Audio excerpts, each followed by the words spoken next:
Yo.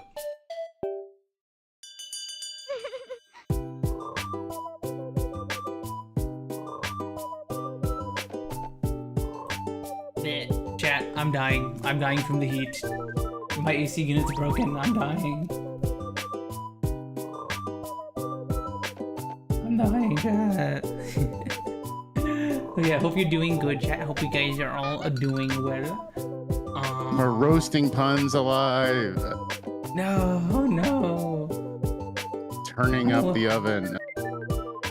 I don't want to turn it to roast. Not that bad.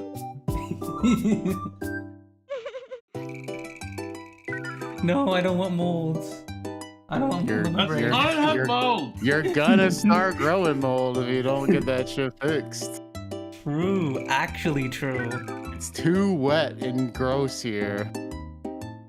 Fucking Eastern Seaboard is just pure humidity right now. It's awful. Oh yeah, no, it's like, thankfully, I'll tell my mom, cat. Thankfully, it's not super too hot outside in Delaware. It was like low 80s today. But it's been so humid. It's been super duper gross outside. So I haven't been opening the windows or anything like that, because then it literally feels worse outside than it does inside. So yeah, no, it's mega gross here, so. It was definitely hotter today than it was there, so. Well, yeah, I think so. Yeah, it was 92 today, so. Jesus. Okay, yeah, no, you got it way worse. Way worse down there, Mel. Yeah, except we keep the AC at like that was a competition. 64 to 68 degrees inside. We got this shit cooled. Oh my god, it's so like cold here, everyone. It's like 11 degrees Celsius. Yeah, but you're in upside down land. You're in Bizarro world. True. I mean, 11 degrees shouldn't even really be that cold. Like, I'm just a pussy. What is 11 degrees Celsius? Let me do a little Google here. Yeah, you gotta do a conversion for that shit. It's also been raining. 51 degrees Fahrenheit. Oh, okay, that's actually. I've talked to enough Australians and Canadians that I need to just be able to do that conversion in my head. Yeah. I mean, I do too, but like Did you say 52? Yeah, like 52 It's just like degrees perfect. Celsius, That's just Fahrenheit. like the perfect temperature. That's Yeah, what no, I'm saying. Most people in like colder climates are like, oh, that's like actually like not terrible. That's like chilly, but like a good chilly. Yeah, that's I'm like that's fucking cold. I'm cold. Wow. The estrogen makes you even more sensitive. Yeah, but I'm like big, so like I should have less issues. Don't you dare. Okay. Gotcha. But it's like Gotcha. You got to there. it's not a competition, all right? Gotcha. Gotcha, bitch. Gotcha, bitch. Oh, let's all guess my new credit card. Ooh, can I guess? Yeah, you can guess. What are we trying to guess on it? Whoa. No, she said, "Where the fuck is my new credit card?" No, I said, let's guess my new credit card. Oh, yes. Yeah, that's what I heard. Yeah, okay. I wonder how many new fucking like outfits for models there are now, because I haven't looked at the fucking like market for like outfits and shit in forever.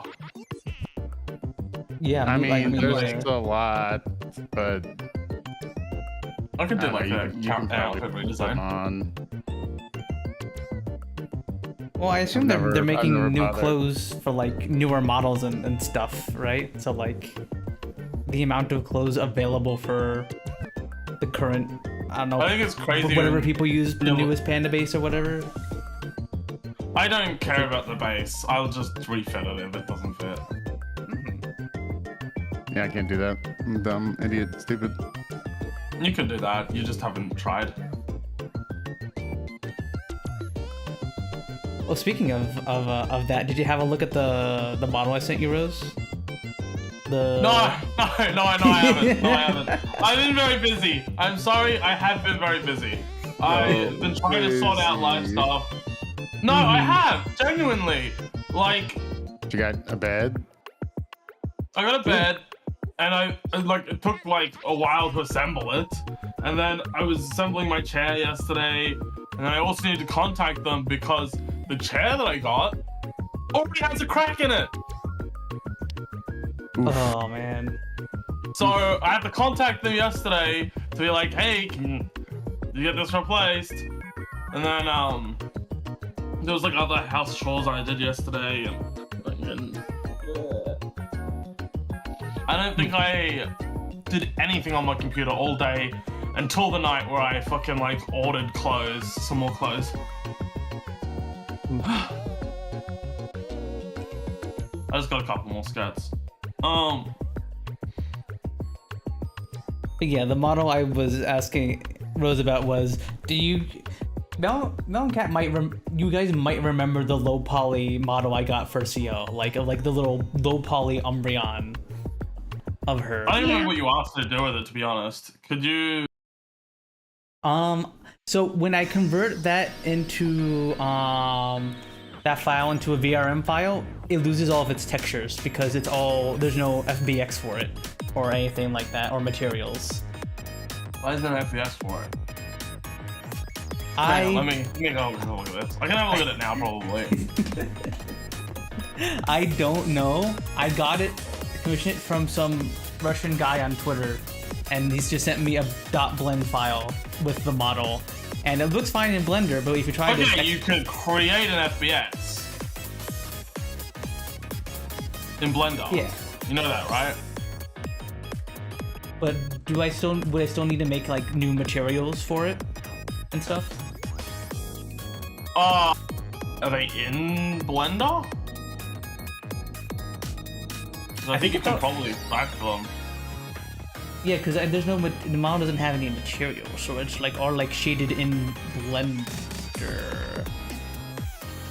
And that's why I offered you money, so I don't have to do all that. Yeah, I will. Ain't got time for all that. I ain't got time for that. Sounds like a lot of work. I see. I mean, it might not be that much work, I guess, but... Yeah, I didn't know how much of it is exactly, and that's why I was just like, So what exactly do you want? You want me to give you an FBX of this? I want a completed a VRM model that looks like how it looks like in Blender, where it's colored and textured and stuff. VRM model. Is a So VRM that model you can an put FBX? it on. And the You can the put on throwing screen and the throwing Is a software. I use, VRM like, model an FBX?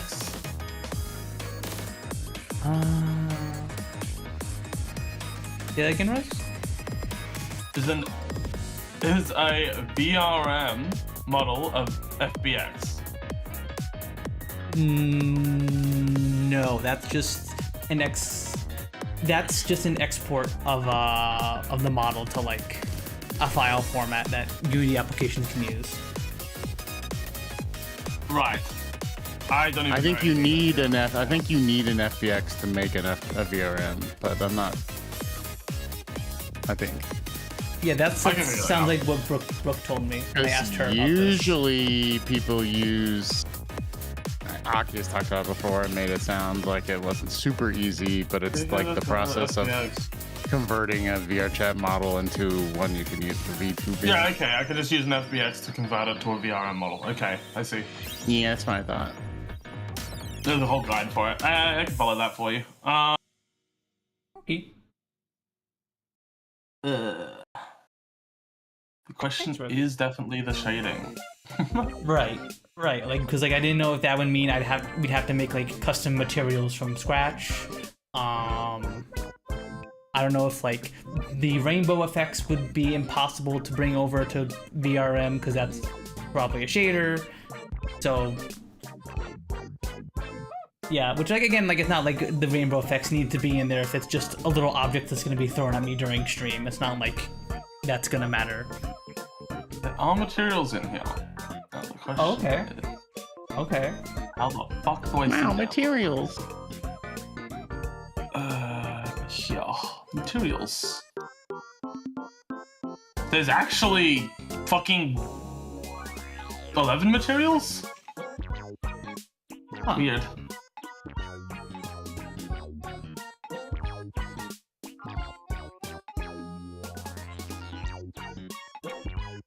Okay, huge. I thought there were no materials on there, but then again, last time I looked at this was like over a year ago, so I don't know. There might be, okay, I see how they've done it. The materials aren't like a image that you can export through. So, I don't know. I can probably just add separate materials anyway. In fucking what's the application called? In Unity.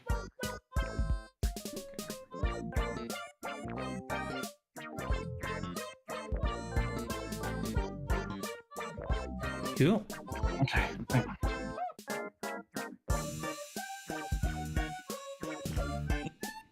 Yeah, she's locked in now. She's in the zone. She's in the zone. Auto zone. Catherine's looking at me weird. What's wrong with singing the AutoZone theme song? Get jingle. It's a jingle. I think you are ill. You actually are sick. Wow, because I'm in the zone, AutoZone. I think last stream I sang a jingle too. I sang, oh, O'Reilly. Auto parts. Did any of you look at the one that I was talking about? We did. When it came up, we did look it up, I think. Oh, I looked it up, but I don't know if anyone actually watched it. But yeah. Hi, Suki. Hi. Also, honestly, for once, I might actually be stinky because our AC unit is broken and I am sweaty and gross.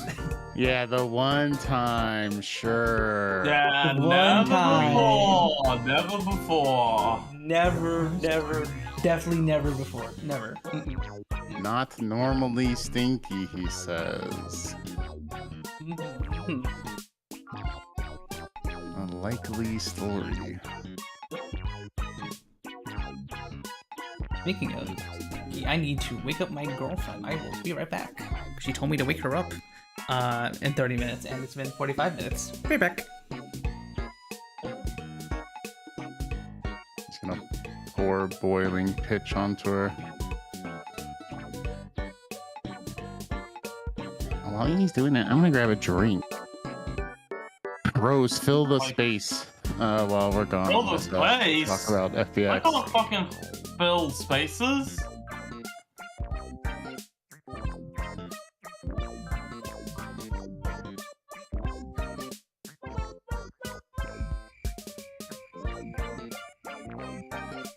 God, I need to reinstall fucking Unity now. Ugh. Okay, I'm back. The girlfriend has been woken up successfully.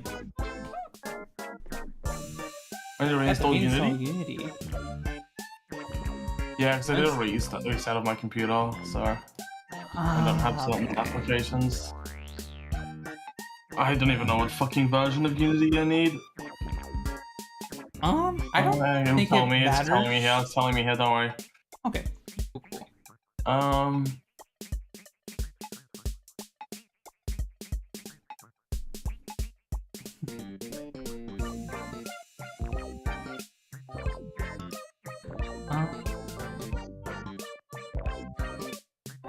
I guess we can probably put up the visual novel since we did. It is 8:45. Up and going. Also, so I was running the thing at what point we are in the visual novel and running the calculations in my head as for when we'll be done with episode 1, because I was hoping we'd get this done like before October, because I know obviously I'm gonna be moving in October. No, Kat are gonna be at TwitchCon, so it's gonna be a busy month for us. I can't believe it, but we're actually ahead of schedule for once. Yeah. Damn. I think in like the finally gotten pessimistic enough in your estimates.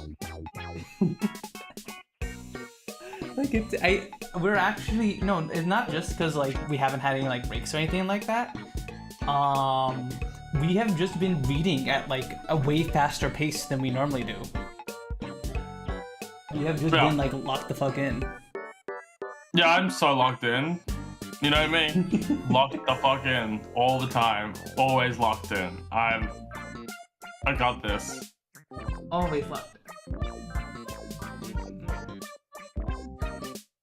Yeah, we'll definitely finish up with the first episode in September. Which, September. September. September. September. September.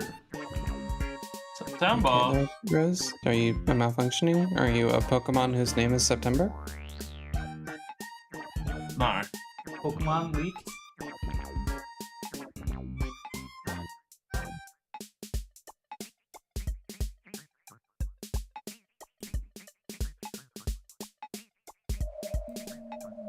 It's raining outside. It's pretty cool. I like this.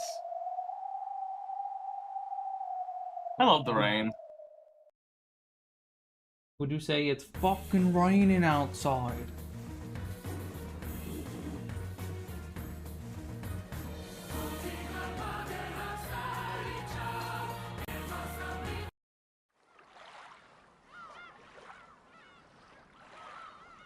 Yeah.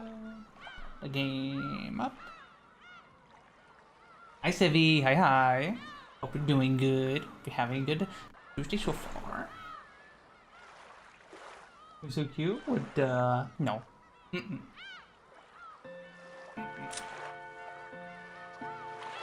False. Squeeze you.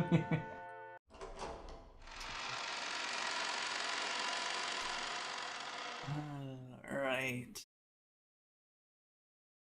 Last where we left off, during me human speak.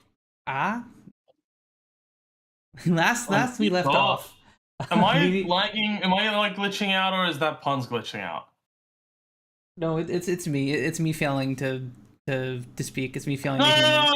You're actually like a little bit staticky, but I don't know if that's me. I'm not catching hearing you being staticky. Okay, then it's my shit. I'm gonna replug my audio device. Okay.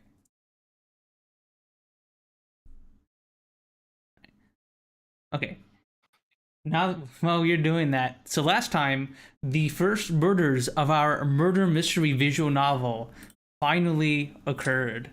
Are you sure that it's not Pun's being staticky? Yeah. Test. 1 2 1 2. Okay, because you sound fine. You sound fine, Kat, but Pun's doesn't sound fine. So that's my issue. Huh. It's Kat, not do I like sound egregious. It's like just your mic thing is doing it a little bit worse than it usually does. I might not just be. I might not have as volume up as that as you do, or something. Test 1 2 1 2. He sounds completely That was normal to fine. me. That was fine. Huh. Keep speaking, Pun. Speak a lot.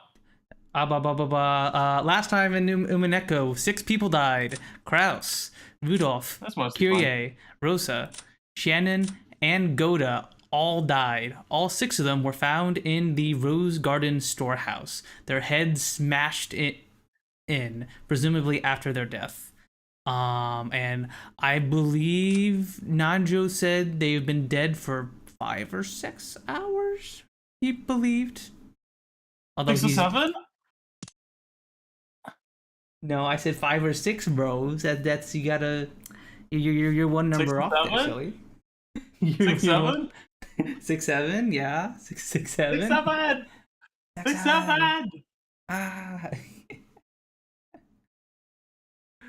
Why can't I even find you? Oh, because it's for some reason organized. Okay, my fucking thing's doing the fucking. I usually have viewers high to low, and for some reason you were like really low.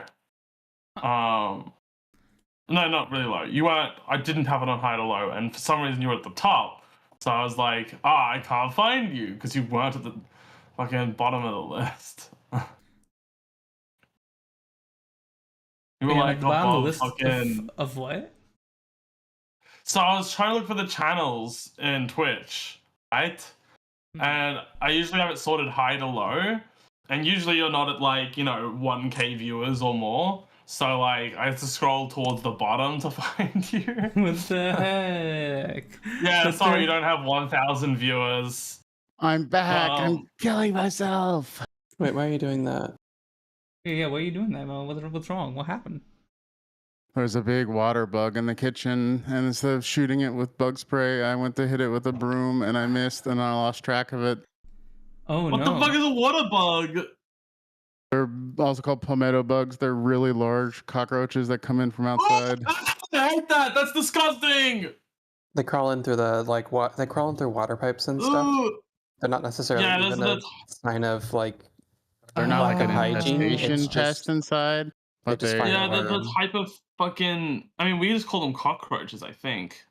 well, they are cockroaches they are a are wide range of things. they are cockroaches, but they're a specific kind of cockroach that Yeah. doesn't breed inside. They just come inside, and they're big Yeah. and they can fly, which makes them awful.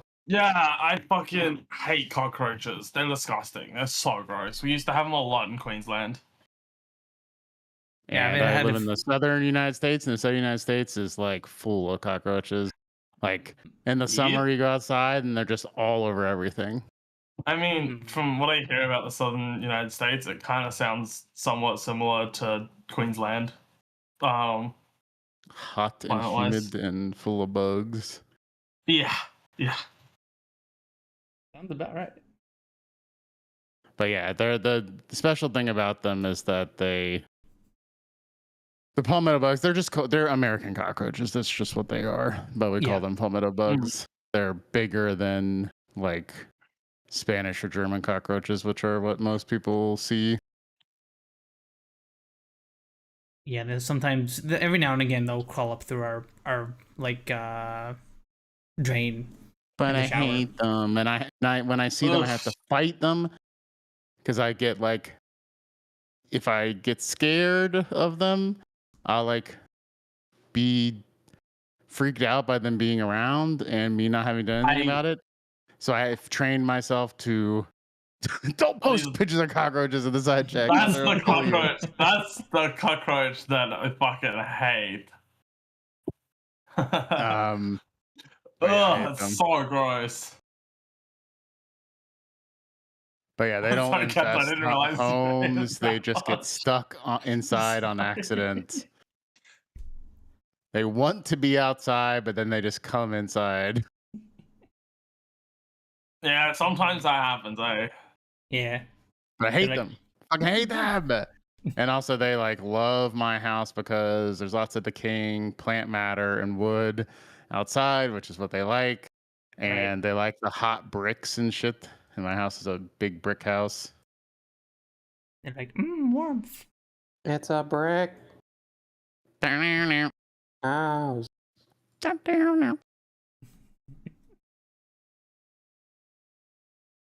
But I went in there to brew a little coffee, and he was up top mocking me. Mocking you. Pathetic human. Pathetic. Mocking me the way that the members of the Shuramiya family mock each other. And Could you say that name again? Shuramiya? Ushiramiya? Ushiramiya. That's what I said. Yeah. This is not what I said. You did it better the second time. Yeah. All right. Yeah. Yeah, Let's kind of go. a big moment. Kind of a big moment last time. Yeah, no, like Shannon got proposed to and then got murdered. Like a third of the cast is now dead. All in like one scene. I Like no just- longer have to voice act men. True. You no longer have the voice act men. You are free of. Oh wait, no, I'm not. I think George is mine. Yeah.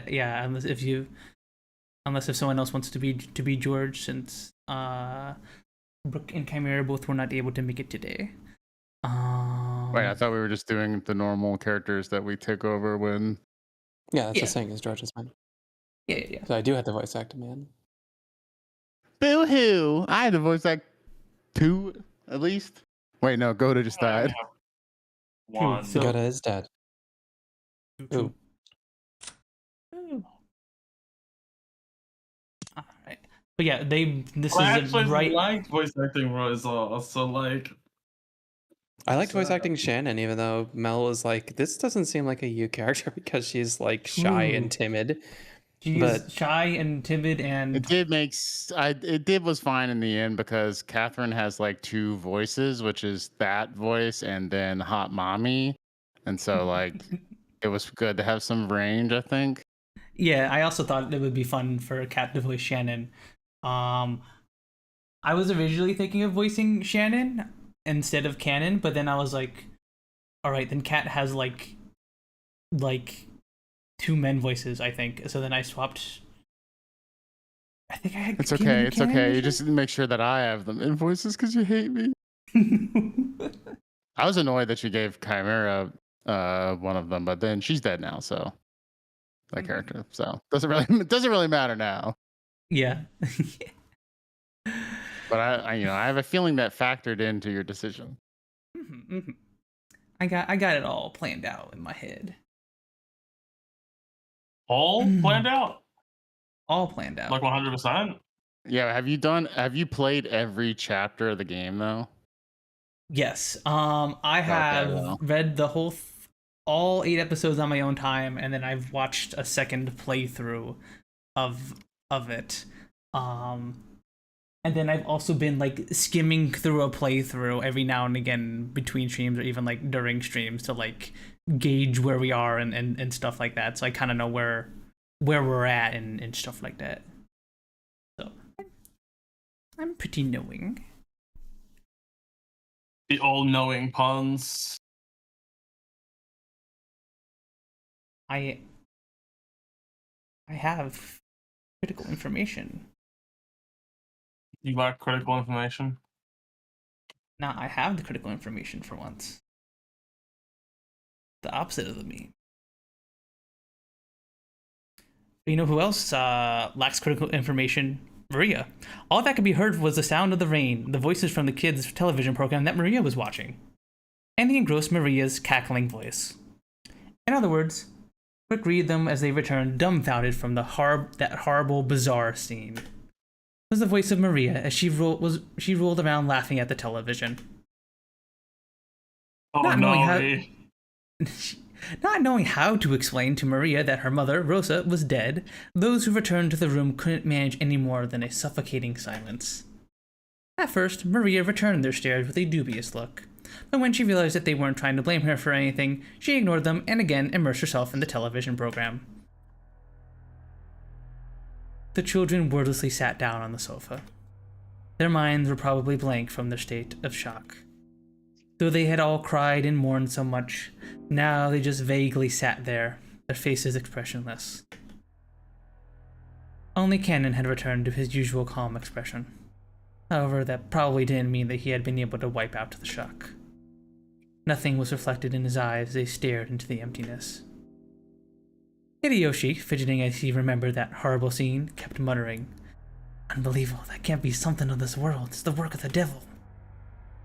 Every once in a while, he turned these into questions and bounced them off of Nanjo. But Nanjo, in a calm, doctorly manner, kept repeating that nothing could be understood by only glancing at the scene, and that until the police arrived, he wouldn't know anything. However, Nanjo only appeared calm by comparison to Hideyoshi, who could not contain his agitation and fear. In fact, Nanjo had also received a huge shock, and his face was deathly pale. Maybe it was because of their attitude that Natsuhi had tried to rise to the challenge and take control. Natsuhi was apparently unchanged from her normal attitude, and she briskly gave directions. I will head to where father is. Genji, quickly contact the police.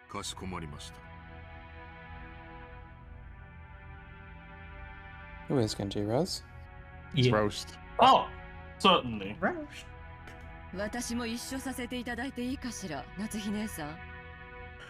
I wonder if you'd allow me to tag along, Natsui-Nisan.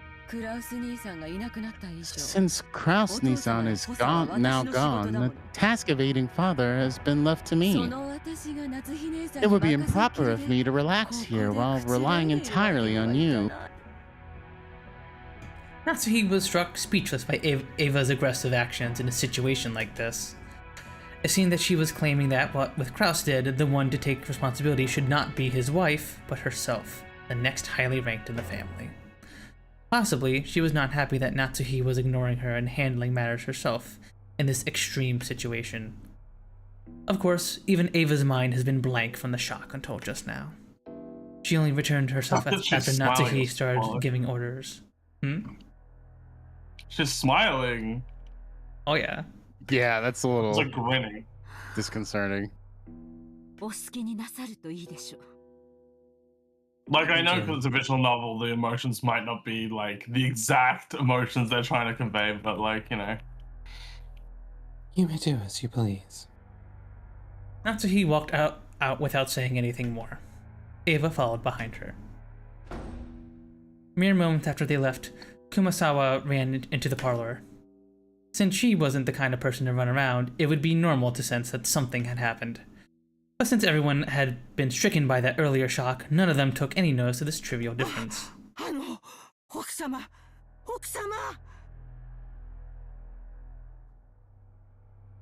This is also you roused. Oh, madam. I don't know what the fuck I'm If you're doing. looking for Natsui-Nisan, she went to see father. She'll probably be back soon. What happened, Kumasawa-san? That is in the dining hall. Blood. Everyone in the parlor turned to listen. Everyone thought the same thing. I hope I misheard that. Just like how any container has a limit to how much you can put in it, no one felt that like they could accept any more tragedies beyond what had already happened. They all thought it. I hope I misheard that. What? Oh, what? In the dining hall?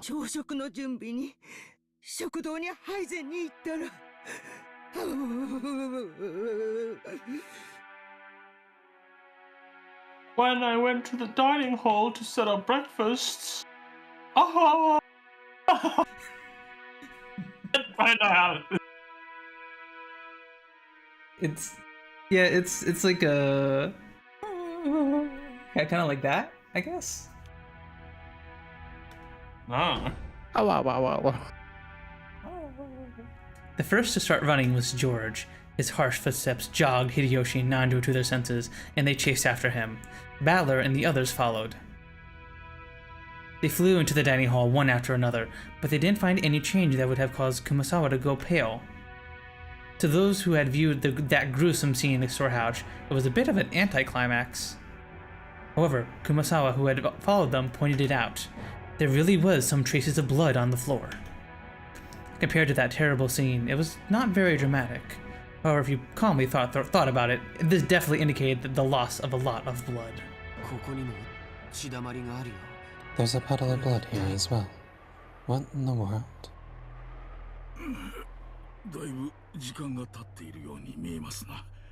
It appears a great deal of time has passed. It's probably safe to say that they were killed here last night.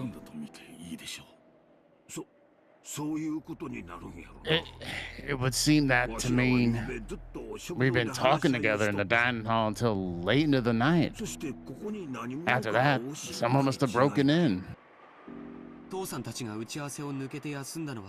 Father, when did you two let yourselves out of the meeting and go to sleep?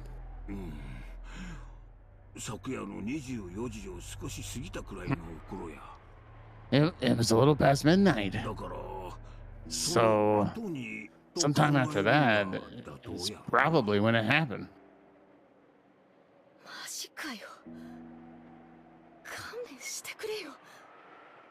Christ, I can't take this. Lady, stay strong.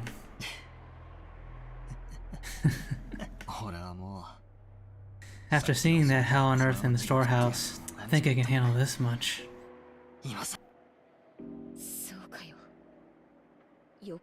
Really great for you. I feel like my head's gonna friggin' explode.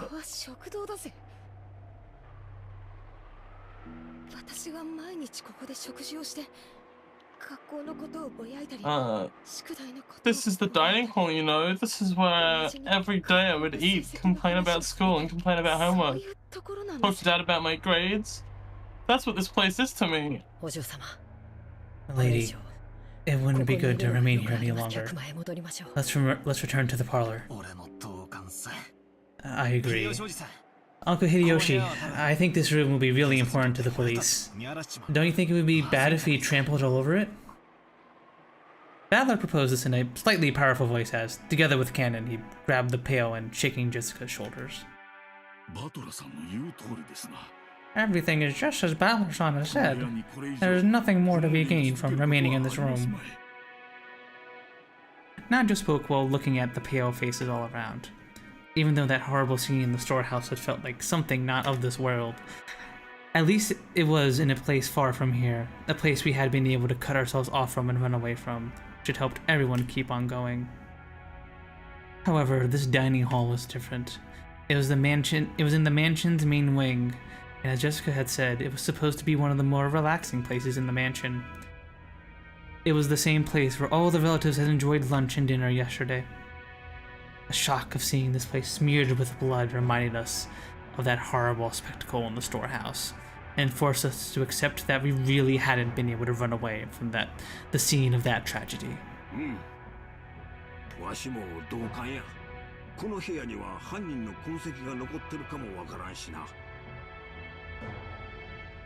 Yeah, I agree too. The killer might have left traces in this room. Amateurs like us shouldn't stir the place up. Let's leave quick. Come on. Hideyoshi also understood the meaning of what Balor had said and pushed everyone to hurry out of the dining hall. The way we were then, looking at that blood any longer would have been too harsh. Nobody went against his words. Everyone raced each other out of the dining hall. Almost as though the last person in the room would be trapped in there all alone.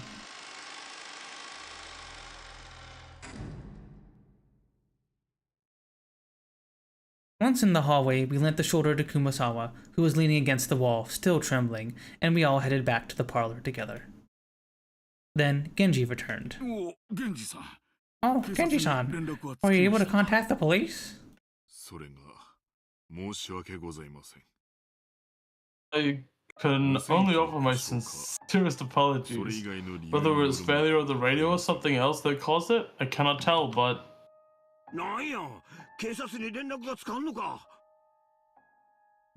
What? You can't reach the police. You tried the phone and the radio and both failed.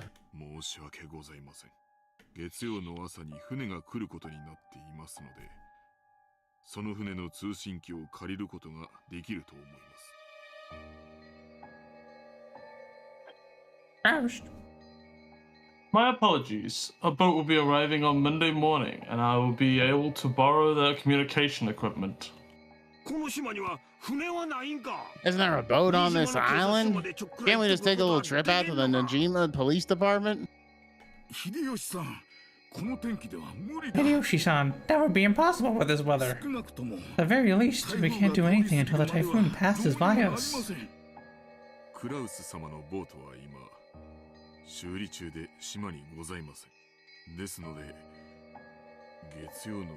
Cross-Sun's boat is being repaired and is not on the island. Therefore, I am afraid we have no option but to wait for Monday's boat.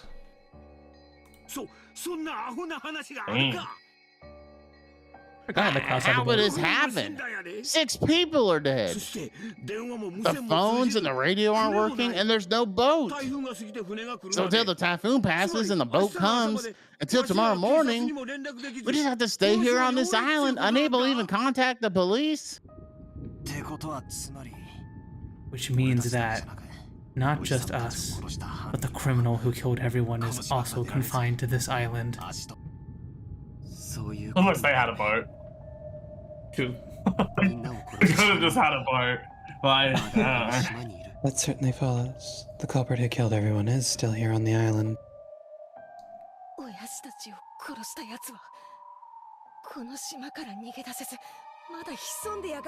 So the bastard who killed Dad and the others can't get off this island and he's still hiding somewhere?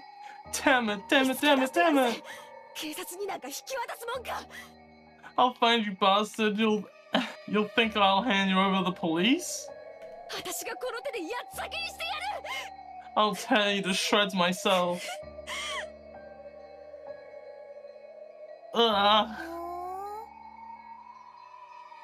Oh, Maria had finally realized that something was odd in the parlor. Or rather, noticing something odd. It's probably better to say that she felt unhappy and neglected since everyone was getting so excited about something only she didn't know about. Jessica, Oni-chan, did someone die? The way she spoke was completely calm. Just as though she was talking about characters in a TV drama, as though it didn't affect her at all. Jessica probably didn't like that.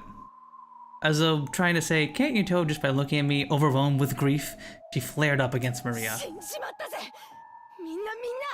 They all died, everyone! My dad, Battler's mother and father, Goda-san and Shannon, and even your mother too! Wow, that's Stop it, fucking Jessica. brutal! You aren't the only one fuck? who's sad. Right? Maria-san, I know this will come as a shock, but please listen. Your mother has died. How do you is tell a dead? 9-year-old that shit? Not the way Jessica did. Yeah. Yeah. Yeah, that's for sure. Oh, Yes, someone killed her. I know it's sad, but stay strong. how many people died?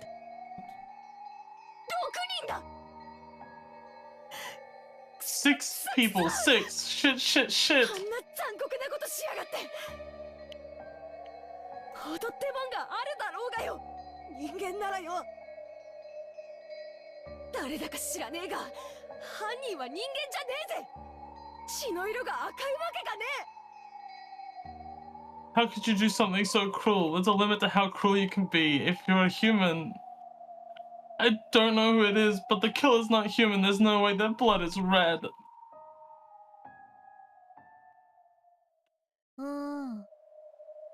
Ooh, killer's not human. Just the chosen by the. Huh? Hey, Maria, did you say something just now? Maria had just said something. Since the words were so remotely separated from the flow and context of the conversation, for a second, I couldn't understand them. As I was about to ask her to repeat it, I was shocked by the sudden sound of Aunt Natsuhi's loud voice coming from the entrance to the parlor. It looks like Aunt Natsuhi and Auntie Ava had returned from their trip to see grandfather. 無線でも連絡できない You can't contact them with the こんな radio. 時に使えなくて何のための防災無線ですか If we can't use it at a time like this, why do we even have an emergency radio? 申し訳ございません。 Someone's putting out a blocker. A radio jam. My apologies. 毎年保守点検はさせて I いるはず believe it was having annual maintenance inspections, but ほら光をチカチカさせるみたいな選択信号ってあるじゃない Oh, damn it, she needed to step away for 1 second because we ordered pizza. Yeah, no worries. I was hoping she could do it without one of her characters showing up. Mm-hmm. It's no worries. I am trying to remove whatever it is in the YouTube chat. I don't know what that is, but I'm not. And what language that is, I am not taking any chances. People posting weird stuff in other languages. Yeah.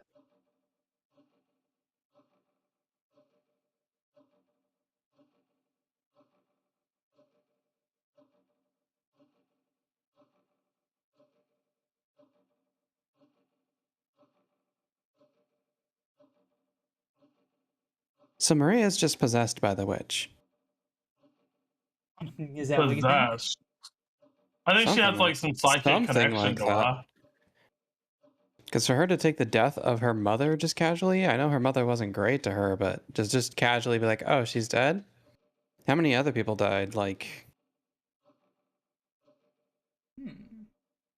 It did seem pretty Feels like nonchalant there's- about it. it feels like there's more than just she doesn't I really feel like she's got a understand. connection. Yeah, that's for sure. I don't know if it's possession. Well, just something like that. Yeah. Mm-hmm. Definitely acting a little weird. Weird. Does it just seem a little weird?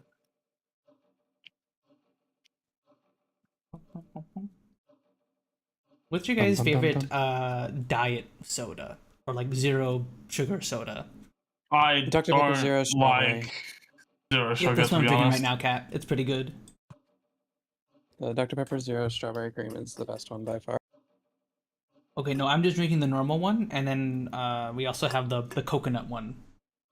The coconut one was okay. Yeah, I like the coconut. I like the both the zero sugar and normal coconut one. There's also a cherry Dr. Pepper that was pretty good, and the zero sugar variant of that's also pretty good, I think. All right, Mel's back.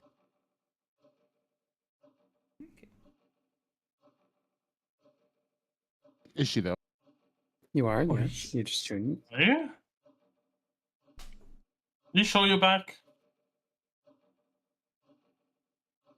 All right. Wait, what about one of those boat signaling devices where you can flicker the light on and off? Couldn't you use something like that to contact the next island? そのような設備はございません。申し訳ございません。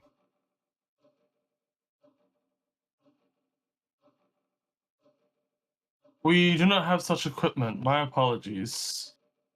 I wonder how far that would go with the storm and everything, too. Just then, Kumasawa came pushing a serving cart loaded with breakfast. Since there was no way we would be able to eat in the dining hall, Hideyoshi had ordered that her to bring it into the parlor. なぜ朝食をこちらに Why are we eating breakfast here? ああ、夏日さん、それは後で話す。Natsui-san, or Natsui-san, I'll tell you later. お父さん More はどうなの importantly, Eva, how was father?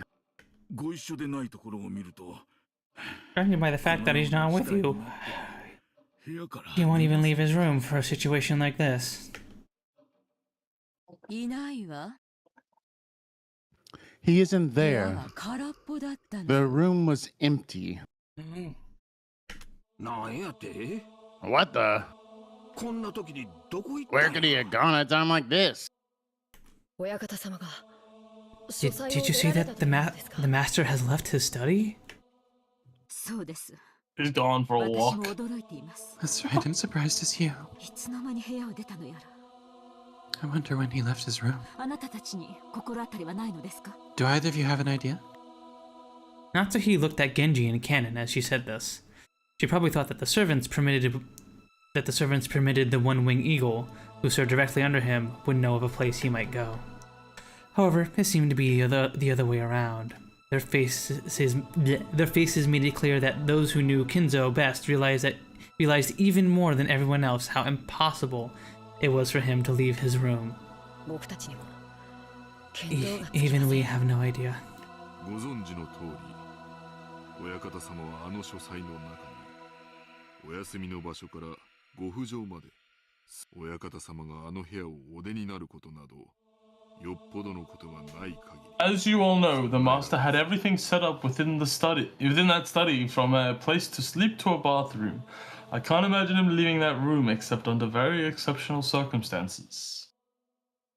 となると、なんや。 In that case, what? Isn't it natural to think that one of those very exceptional circumstances came up? We still don't know if that's the case.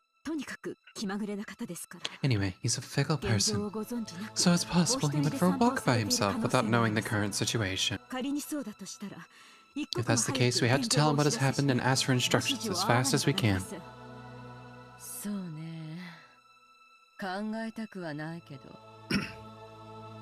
That's right. Although I don't want to think about it, it's possible that something has happened to him, isn't it? I don't even want to think about something that ominous. No one had seen Kinzo since the 6 horrible corpses had been found. On top of that, the phones were broken, the radio couldn't reach anyone, and there was no way to contact the police. It looked like the typhoon would leave tomorrow and a boat would come. But until then, no one could rely on anyone outside the island, nor could they escape the island. Everyone had lost their composure at the extremely sudden tragedy, a heavy silence and a sense of impatience. Even though they needed to do something, they couldn't think of anything.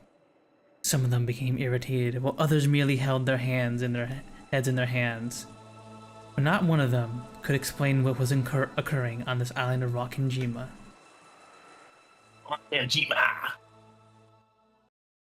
Hideo Kojima. After that, we sat in the parlor and wordlessly chewed through the breakfast that Kumasawa-san had made. Of course, this was right after something like that had happened. No one had any appetite. However, we realized that not eating would weaken our bodies. It would also be rude to Kumasawa-san, who had made the breakfast. Kumasawa had taken the tasteful western vegetables, ones that Goda-san had probably special ordered for the purpose of some extravagantly fancy dish, and cooked them in a Japanese style, making them turn an unpleasant color. As to what Goda-san had been planning to cook with those ingredients, then I couldn't even imagine it. If I did think about it, I would be reminded of the way Goda-san had died, and the inside of my mouth would be filled with a sour taste. For the time being, everyone pretended to eat, but there was no hope of anyone making any headway into the meal. Then, everyone was brought up to speed on the current situation. First off, that Uncle Kraus, my dad, Kirie-san, Auntie Rosa, Goda-san, and Shan-chan had been found in the Rose Garden storehouse as cruelly mutilated corpses. And that despite that, we were unable to use phones or radio and still couldn't contact the police. So until the typhoon passed, there was nothing we could do. Furthermore, grandfather, who we had hoped might be able to show a little leadership in this kind of situation, had disappeared at some point. Goda-san had made breakfast, so grandfather's stomach must have been empty. And if he had just been taking a casual walk, by now he should have been stomping back to whine about how hungry he was. And yet, he hadn't appeared. There was more than a small chance that he had become caught up in the earlier crime. Aunt Natsuhi and Aunt Ava had said that on their return trip from going to see Kinzo, they had called out to him on every floor looking for him, but they were not able to find him. If you think about the timing of it all, it was probably best to think that he had been caught up in the crime. The culprit had taken the trouble to move the bodies of Dad and the rest, who we figured had been killed in the dining hall, all the way to the storehouse. Then maybe they had already killed grandfather, moved his bodies to some strange location, and we had simply not found it yet. No one actually said it, but this theory seemed extremely convincing.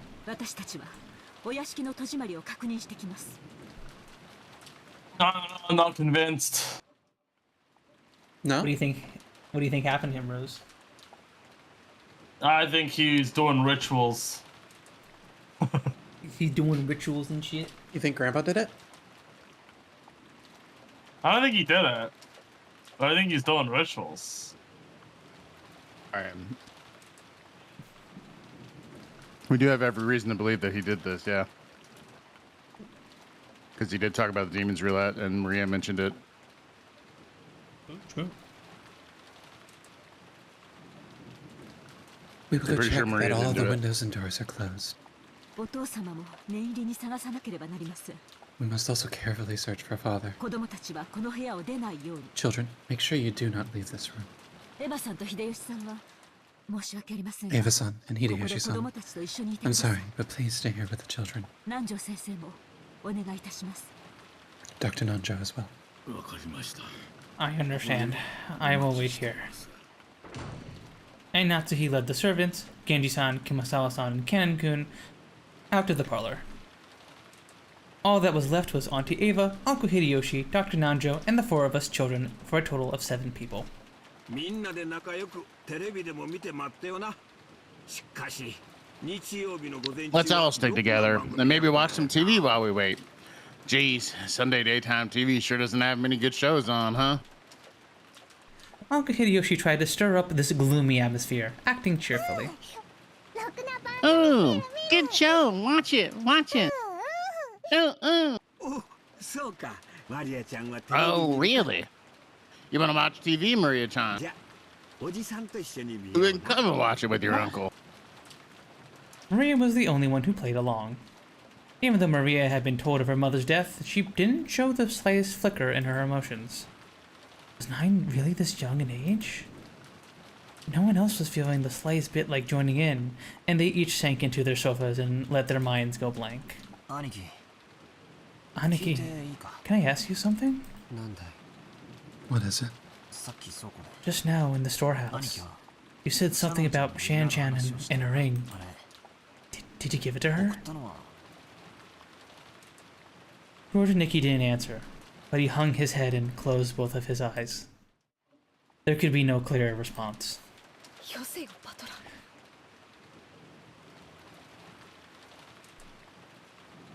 Put it, Battler. 察しろよ。 Have some tact. You're 悪 right. いことを聞いたぜ I shouldn't have asked that. そうさ That's right. It was me. 彼女に夕べ Last 求婚 night I した proposed to her. その時指輪を渡した That was when I gave her the ring. 明日になったらそれを好きな指にはめて I told her that tomorrow she should put it on whatever finger she wanted as her answer. 刻ったらしいことを I must have sounded so full of myself. And that ring had been on the ring finger of Shan Chan's left hand. 私さ、数年前からシャドウに相談を受けてたぜ。ジョージ兄さんのことでさ。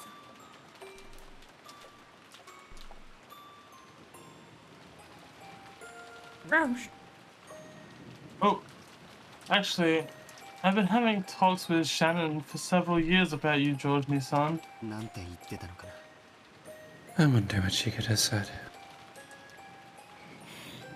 シャノンは嘘をつくのが下手だったからよ。ジョージ兄さんのことを言ってるのはすぐにバレバレでさ。 Shannon was always really bad at lying, and it was instantly obvious that she was talking about, oh, who she was talking about. So it was you she was talking about. Fuck me. 親しくしていいのだろうかとか。 She asked whether it'd be okay if she got close to you, just being a servant. 男の人の好きそうなものは何かとか。 She asked about stuff like, well, what kind of things do boys ど like? ういう服を着たら喜ぶかとか。 Man, it was fucked up. And what kind of clothes she should wear to make them happy. いろいろとさ。 Lots of stuff like that. How should I say it? Well, I was jealous of her. それが Oh, 婚 yeah. 約指輪を渡され And た right after she's handed the engagement ring, it's just all over. 価値観は人それぞれだけどよ。男から求婚されるってのはある意味人生の到達点なんだと思うんだよ。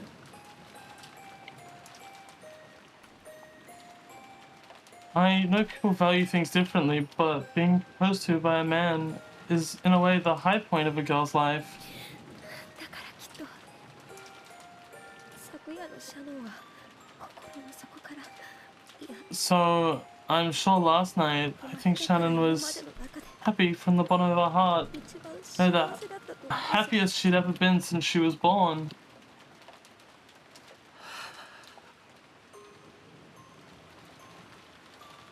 George Nicky, without raising his head, sighed deeply. Or maybe tears had risen to his eyes. シャノンは昨夜ゲストハウスの当番だったらしいんだ。 It seems that Shannon was on duty in the guest house last night. シャノンは僕と一緒に But because she was too embarrassed to go back to the guest house with me, お屋敷に行ってしまった。 she went over to the mansion. シャノンの気持ちを察しろよ Yikes.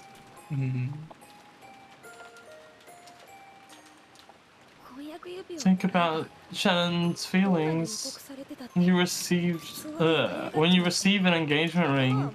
No matter how much you prepared for it beforehand,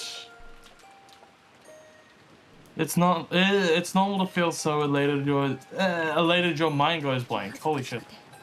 仕方なかったんだろうよ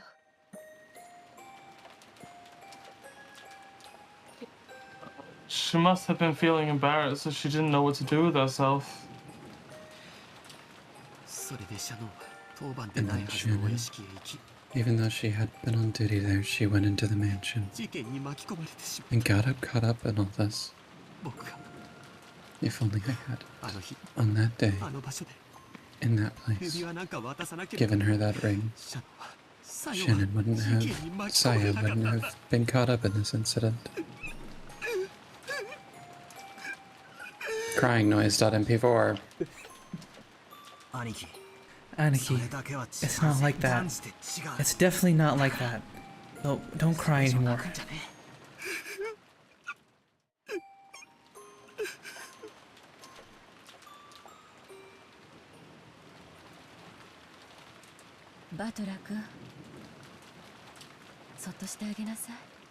Battler-kun, leave him be. After those words from Auntie Ava, I stopped talking to him. Misplaced words of comfort might actually hurt him. Jessica sat down next to Aniki and quietly put an arm around him. Maybe only Jessica, who had known about Aniki and Chan's love since the beginning, and who had been discussing that relationship with Shannon, could comfort Aniki now. I went over to Auntie Ava and sat down on the opposite sofa.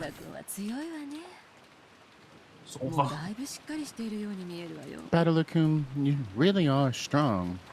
It looks like you've kept a good hold on yourself. Well, look, the depth of love becomes the depth of the wound, right? Hell bastard.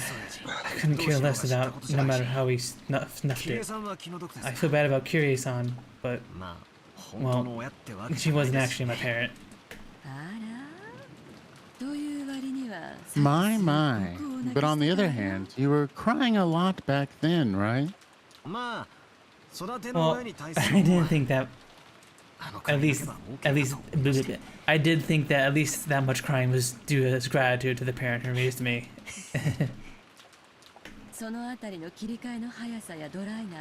The way you can switch your mood quickly like that, and your dry tone, must have come from Rudolph. That kid would always get violently happy, sad, and angry, but would always regain his cool immediately afterwards. It's nothing like that. I really haven't been able to get over the shock yet either. I think that it's just that the emotions that rose up in me were different from everyone else's. What do you mean? I was acting much calmer than George and Nikki and Jessica were. It wasn't because my sadness was less intense and I'd already sprung back to normal. It was because my sadness had been gradually replaced by a different emotion. Rather than sadness, it's more like I'm irritated. What bastard did this and where the hell is he? I feel like I can't settle down till I've smacked him upside the face. That was what I really wanted to do. It was like I couldn't allow myself to just sit here, overwhelmed with sadness and hugging my 親父た knees. ちが殺されて以降 Since the time Dad and everyone else was killed, this island has remained covered by the typhoon. In short, that means that the asshole who pulled this disgusting, detestable bullshit is still somewhere on this い island. るってことです そういうことになるわね。今も暗い森のどこかに身を It 潜 certainly めて does. I wonder if they're hiding themselves somewhere in that dark forest even now. I feel like I'd had a very similar conversation with Kyrie-san the night before. That's right. After the letter from the person who claimed to be Beatrice appeared at the dinner table last night, we had talked about whether or not a 19th person actually exists. エヴァおばさん Auntie Ava, 夕べの these ベア murders, トリーチェの手紙と do you think they have anything to do with the letter from Beatrice last night? ああ例の Ah, that thing. どうかしら Well, I wonder. あの手紙はお父 Although 様 all の of 遺 his 産問題に siblings were in 関係 agreement that the 出した mysterious letter had been 犯罪 sent 者 to という見方で further 兄弟は一致 complicate した the んだけれど problem of father's inheritance. それと今朝の事件に関係 As が to あるか whether that and the incident this morning are related, it's impossible to tell at this stage. あの手紙本当にベアトリ Was ーチェ that の letter 話だ really given to Maria by some witch named Beatrice? まさか How could it be? 全部お父様の主 All 観 of it の was a 茶番 farce devised by father, シャ wasn't ノン it? ちゃんあたりに肖像画の He ドレ made スを someone 着 like させて Shannon Chan wear the 騙 dress した from ん the でしょ portrait and deceive Maria-chan, right? お父様らしい Isn't that just like the kind of intricate prank father would pull? 夕べ Last night, I talked with Kyrie-san about whether Beatrice really exists, and she also said that Beatrice was probably one of the 18 of us. そんなの当然じゃない Isn't that この島には私た obvious? ちしかいないのよ There's no one else on this island besides なら us. 私たちの中の So 誰か obviously が it must have been someone amongst us pretending to be Beatrice. この島には俺たち以外はいない There's no one else but us on this island, huh? 当然でしょ Obviously, right? Who else could there be? この島には私たちしか No いない one is on this island except us. 18 Me, 人 I was on There the are island. only 18 people. ベアトリーチェを語るのも18人の中の誰かしかいないじゃない So the one who pretended to be Beatrice has to be one of those 18. Kyrie-san had denied that there was a 19th person by flipping over the chessboard. Even though Auntie Ava hadn't constructed an argument that complicated, her opinion was at least the same. Except, if that is the case, the situation starts to look very ugly. At the time of Beatrice's letter, we were able to dismiss the matter as just someone's prank. However, if we deny the existence of a 19th person at this point, matters are not so jovial. In other words, 19人目がいないなら if there is no 19th 親 person, 父たちを殺した犯人も then the culprit who killed Dad and the others is also one of the 18, right? つまり今この屋敷 So, にいる in 誰か other が殺し words, たってこと that に would なる mean that someone in this very mansion is the one who killed them. Auntie Ava smiled meaningfully. It looked like Auntie had thought that this conclusion should have been obvious from the very beginning. 犯人は倉庫の中に6人の遺体を運び込んだわ The culprit carried the bodies of those 6 into the storehouse. But they sure did a good job of getting into that storehouse, didn't あ they? のシャッターは常に閉められてい That て shutter was 施錠され always ていた kept そう closed and locked, I'm told. つまり In other words, in order to carry them in the storehouse, the culprit would need to unlock the shutter. Understand? たまたまその日シャッター Is が there any 開けっぱなしに possibility なっ that た the 可能性が shutter was left open by mistake that day? 使用人たちは常に閉め The ていると言 servant って said た that it's always つまり shut. 鍵 In を other 使用 words, 人 unless たち they から持ち出さ brought な the くては keys out of the 倉庫は servant 絶対に room, 開 they けられない definitely couldn't have opened the storehouse. 鍵は使用人 Is the only key the one in the servant room? 源氏さんはそうだと言ってるわ Genji-san said so, と yes. いうことは Which means that the culprit knew where that single key was stored and took it out. さっきカノン君が Just now, I saw 使用人たち Cannon-kun に return the key to the servant room. 壁にびっしりと鍵が The かけられ wall was packed with keys, and I don't think that a novice would know where and what those keys went to. 犯人は The culprit was magnificently able to select the key to the storehouse from all of those. しかも Furthermore, even though the key didn't have a tag or anything sticking to it, they knew it was a key to the storehouse behind the rose garden. And while I'm at it, they also knew where the storehouse was. I'll say it even clearer. The culprit knew the inside of the servant room well. Her argument was extremely plain and clear. The bodies had been thrown somewhere in the bushes of the rose garden. No explanation would have been necessary. However, the one key to the storehouse was in the servant room, and stored with a larger group of other keys, such that a novice would not be able to tell them apart. It meant that the culprit was someone who was used to going in and out of the servant room and knew well where the key was. The family didn't normally go into the servant room, which means that one of the servants is the culprit? I'm sorry, but even your auntie can't say any more than that. However, I'll tell you one thing. What's that?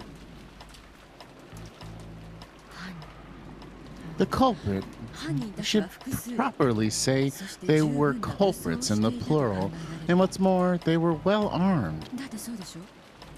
You see it, don't you? They had to assault the four in the dining hall and kill them all at once, drag a total of 6 bodies all the way to the storehouse beyond the rose garden, and scribble that disgusting makeup on their faces. There's no way that a single culprit could carry all of this out on their own, right? It was impossible. It might not have been if a single person spent enough time on it, but that would have taken ages. It was probably best to think that a significant number of people had been part of it.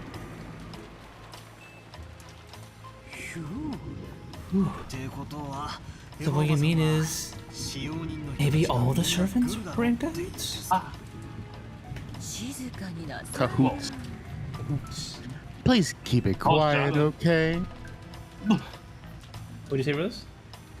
I said, well, not Shannon. Yeah, clearly not Shannon. Haley. The fuck? It's bad to speak from speculation alone. Besides, what would you do if it really was true?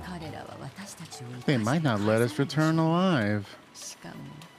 This is an opponent who had no trouble killing Nissan and the 3 others.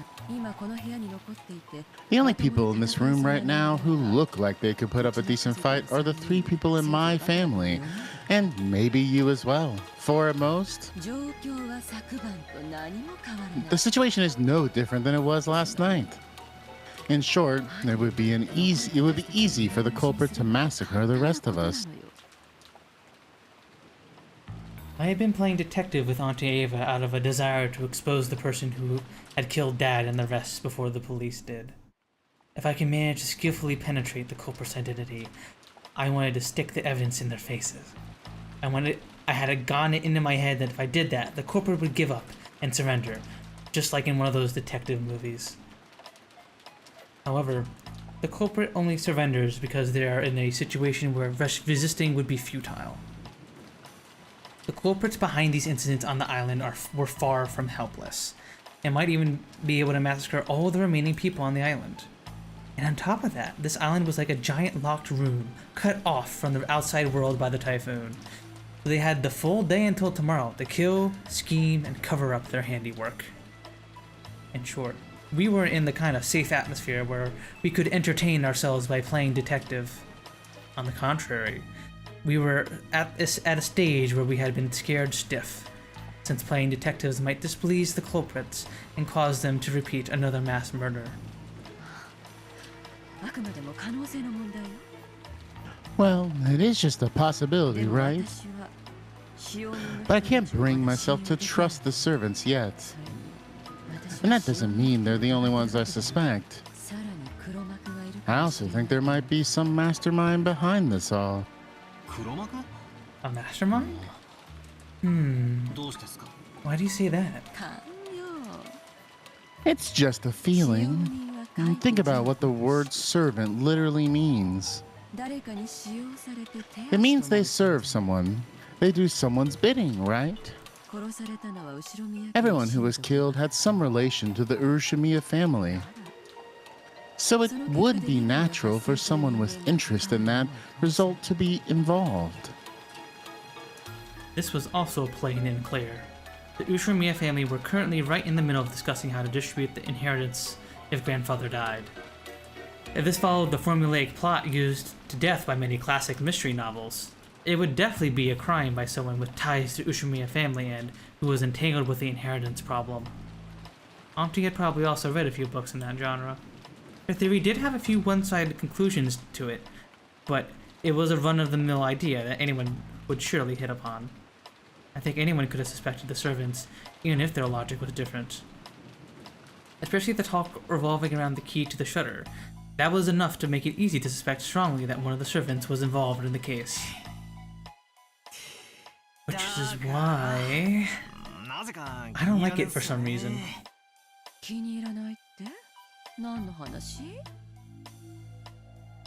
What do you mean you don't like it? Nah, I'm just talking to myself. I dodged the question by joking, but I couldn't wipe out the sense of unease I felt inside me. Because the reasoning we had arrived to was altogether too simple. Reasoning that anyone could arrive at. And I just couldn't accept that. If I tried flipping over the chessboard like I had learned from Kyrie-san. Flipping over the chessboard. I'm flipping the chessboard in anger. Flipping it over. It sounds like he's like flipping the table over in like a instead of like that's what it sounds like. Yeah, I talked about this last stream, chat, but in the translation of the game that I played, flipping over the chessboard was translated to spin the chessboard around as a way to like view things from your opponent's perspective, which I argue is even if it's not, it might not be exactly what the characters are saying, sounds way cooler and way better, in my opinion. Well, it's just the eternal argument of direct translation versus localization, which we also talked about last stream. But yeah, even there, I would even go further and say it would just be seeing it from their perspective, or seeing it from the enemy's perspective, because that is something that is just said by English speakers. Right. That would definitely probably be better, although it seems like this game likes, as we've seen so far, there's a lot of chess talk. We see Kenzo playing chess at the very start of the novel with Nanjo and... Is he actually playing chess? They were actually playing chess shogi together. Oh yeah, they were playing chess. They were playing actual chess. They're playing chess. Right? He glorifies Western culture. Right, he does, yeah. Yeah, so there's a bit of a lot of chess talk and theming going around in the novel. I think that's why they stuck with spin the chessboard around here. If I tried spinning the chessboard around like I had learned from Kyrie-san, that was exactly why it was impossible for the servants to be the culprits. If the servants really had been the culprits, they wouldn't have hidden the bodies in a place that was tied to themselves. Certainly not the Rose Garden storehouse of all places, whose key they themselves controlled. The police would probably immediately pursue whoever had been in control of the key. That would create a danger for exposure. If we were to assume that they were the culprits, then they had no reason to carry the bodies into the storehouse. Did they expect us to think that, and so put them in the storehouse deliberately? No, that definitely didn't make sense. When the police come and investigate the site, all kinds of things will probably become clear. No matter how deeply careful the culprits were in carrying out the murder, some kind of traces will definitely be found. So in summary, they have everything to lose and nothing to gain. If we think about it this way, and look at the game from the culprit side, it feels like there's no point in advertising the location of the corpses. If the bodies were found, a report would be sent to the police. The remaining people would become more cautious. They could start looking for who was responsible. Anyway, none of these things would make the culprits feel any more comfortable. Just like the words of the main character's mother in a novel I read recently called Higurashi no Nakukoro ni. I see. Internal reference. Internal reference to previous work from the author. There's a few more references sprinkled in throughout the visual novel, but this is one where he just over for like no reason. It's a mystery story has 4 parts: introduction, developments, turn, and conclusion. And so to commit the perfect crime, it is essential to eliminate the introduction. Right now, no one knew where grandfather was. We didn't know whether he had already become a victim or if he was one of the culprits. But this state of confusion had been beneficial to whoever did this. By blatantly advertising the bodies to us and declaring, hey, there's a murder case going on, the culprit had obviously nothing to gain. Right, that was where we could spin the chessboard around. So this blatant advertisement of the bodies was itself the culprit's goal. So, it may well be that, to the culprit, having the 6 corpses be present there meant more than the deaths themselves. In other words, the culprit wanted to display these murders. To who? To us. It was a message. The culprit was trying to shove something in our faces. I didn't know what that could be. At the current time, none of us could grasp anything from this vulgar mass murder except malice. Malice towards everyone, perhaps.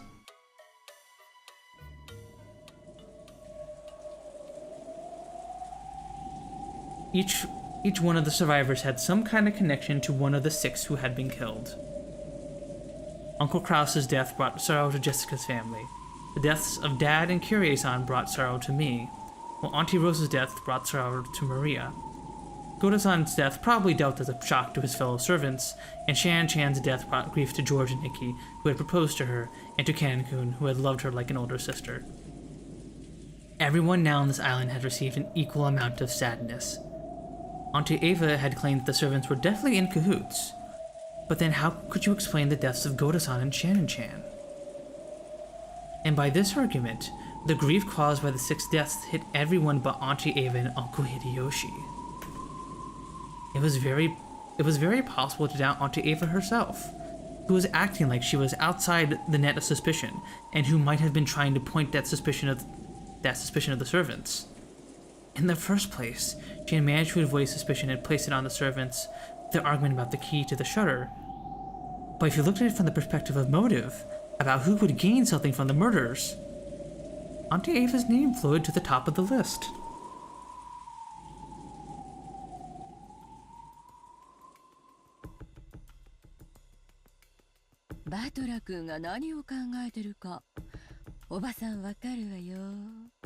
Battler-kun, Auntie knows what you're thinking, okay? What?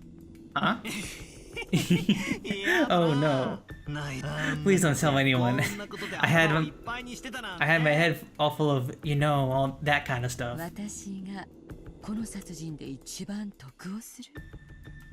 I'm the one who would gain the most from these murders. Since I'm going to be suspected anyway, I might as well get it out in the open myself. I tried to dodge this conversation by joking around, but it looked like it hadn't worked. The inheritance is to be divided between the siblings. But now, the 4 siblings are just me. All of the assets of the Urushimiya family will become mine. If Uncle Hideyoshi heard you, he'd say, give it a rest. Oh, wait, let me... Give it a rest, Ava. It's not a joke. I just tried to do a country voice just there. How dare you? My culture's not your costume. I'm sorry, okay? No matter how I try to smooth it over, I'll just be suspected anyway. So I was just fooling around. So I've been thinking, from my point of view, this murder might have been planned to cast suspicion on me. Unfortunately, my alibi for last night is weak. Could you tell me about it? About last night? As you know, the discussion of how we siblings would gnaw apart the inheritance continued until late in the night. But I don't know how late it lasted. My husband and I had woken up early that morning. We were so sleepy and we let ourselves out a little past midnight. We then returned to the guest house and rested there. Can anyone other than Uncle Hideyoshi prove that? Oh, of course, it's not like I'm suspecting you or anything, you know. My, I wonder about that. I don't know if it counts as proof, but when we returned to the guest house, we were greeted by Genji-san and asked if we needed a towel. I think that should be enough to prove that we returned to the guest house a little after midnight. Of course, if my theory was correct and the servants were all in cahoots, that wouldn't actually make for an alibi, would it? That is a point, isn't it? Does that mean that right now I'm playing detective with the real culprit? But let me say this for my honor's sake. If my goal was the inheritance, I wouldn't commit this weird kind of murder. After all, if I just wanted to make them forfeit their rights to the inheritance, the method of their deaths wouldn't have mattered. On the contrary, I'd try to make their deaths look like an accident, wouldn't I? If I'd been roping in the servants and carefully planning everything out, that's even more reason I'd do that. You're right about that. If you were killing someone to make a profit, you definitely shouldn't make it look like a murder. You see? So from here on, your auntie will be in a very blue mood. I'll probably be treated as the person behind this by the police and harshly investigated. I can't wait. Auntie Ava shrugged with a bitter smile. Just like it was easy to think of the servants as suspicious, it was also very easy to think of Auntie Ava as suspicious. So if we spin the chessboard around, did that mean it was impossible for the culprit to be the easily doubtable Auntie Ava? However, if that logic could pass so easily, then motive wouldn't count for anything. No, that can't be right. Knowing the motive should be a big clue towards knowing the culprit. That's why murderers throughout history have tried to ensure their motive will not be found out by skillfully complicating the incidents. I don't know. Every time I flip over the chessboard, it keeps flipping from front to back and back to front. Are my thoughts closing in on the truth? Or...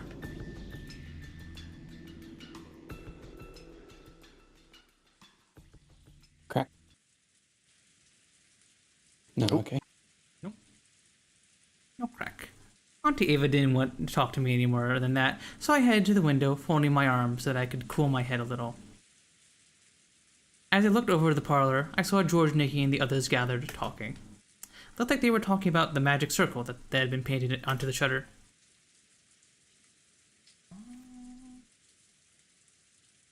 At that hour and a half mark, I think this is a pretty good time for a quick little break if anyone needs it. Okay. Okay. Like this. Same. Alright, chat, I'm gonna run some I'm gonna choke on my water and I'm gonna run some ads here real quick, chat. And we'll be back in a few minutes.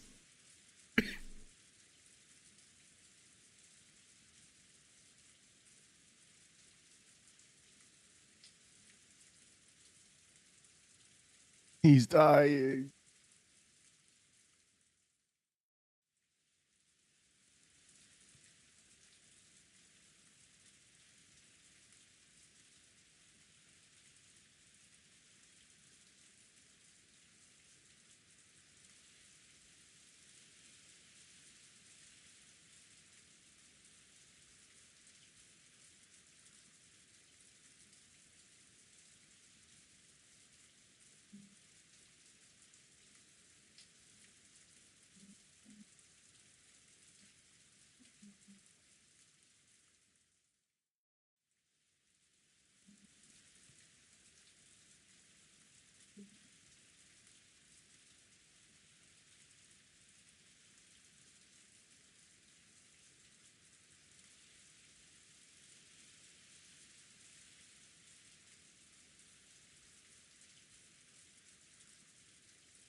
I am back.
I'm back.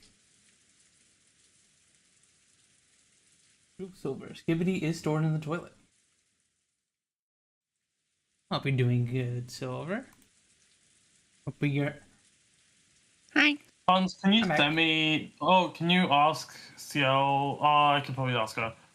I was gonna say if you have the like resource for her like color thing that she uses on an actual avatar, like the glow I don't know what you call it, the rainbow globe thing. That sort of shit. Lava lamp. Or, Yeah, like the lava lamp. Okay, yeah. I don't think I have her model on hand. You'd probably be better to ask her. Yeah, I'll just ask her. Although she is lying down, dying from the heat in the moment at the moment of. But she might... it will be easiest for me to get that material from her than try to create one from scratch, because I think she would just like it to be the one that she already uses, I would assume. Yeah. What the fuck am I doing? My brain.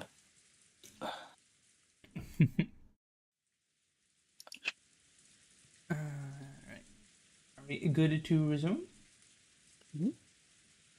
Doki. As Uncle Hideyoshi thought back to that time, he started drawing the shape in the margins of Maria's notebook. Yes, Maria is second only to grandfather in knowledge of the occult, so she might understand what it meant. 多分こんな感じだったと思うで。 I think it was probably something like that. 十字架をアレンジしたみたいな。 There was a mark line like a cross, but tweaked a little bit. そしてこんな感じで。 And then there were these closely packed strange letters all inside the outer circle like this. And there was something written on all four sides of the cross, and the empty spaces in the corner as well. It didn't look like the alphabet or something like that. It was what they call ancient characters. Also, on top of the circumference, around the top of the circumference, there was a small mark, 5 small circles arranged in a plus sign, and straight lines connecting them. There was definitely something like that drawn there. Yep, this was it. There's no mistaking the shape. I don't know the exact characters, but the arrangement was nearly the same. Everyone was staring down at the shape, so I stared down at it too. From what I had heard, this had been painted in the shutter to the storehouse with some material that looked like blood. I see. This sure is unsettling. こんなわけのわかんねえもんを描きたがるのはじいさまだけだろ。まったくどこに行っちまったんだ。 Grandfather's. Yes, I know. Grandfather's the only one who'd get get it into his head to draw this nonsense. Seriously, where did he go? 捕まえて意味を聞き出してやりたいぜ。 I want to grab him and ask him what the hell this is supposed to mean. Jessica's voice contained impatience and anger. She hadn't gone so far as to say that grandfather was the culprit, but it looked as though she thought that grandfather definitely knew the culprit's identity. Certainly, if you asked around for the link that bound the Ushmir family and the cult together, 10 out of 10 people would name grandfather. And To a person who knew nothing of the occult, the strange mark would have no meaning, which meant that this might be having something addressed to grandfather. That's right. The reason to advertise the crime is to show it off to the survivors. In that case, where had grandfather, as the essential recipient of this message, disappeared off to? こんな図形に何か心当たりはあるかい? Does this shape ring any bells?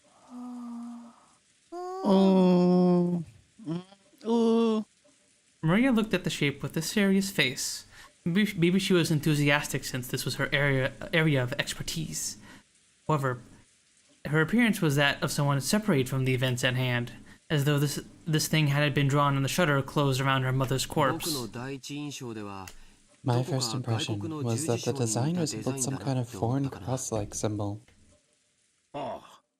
It certainly does have that kind of design. Does that mean it has something to do with that foreign country?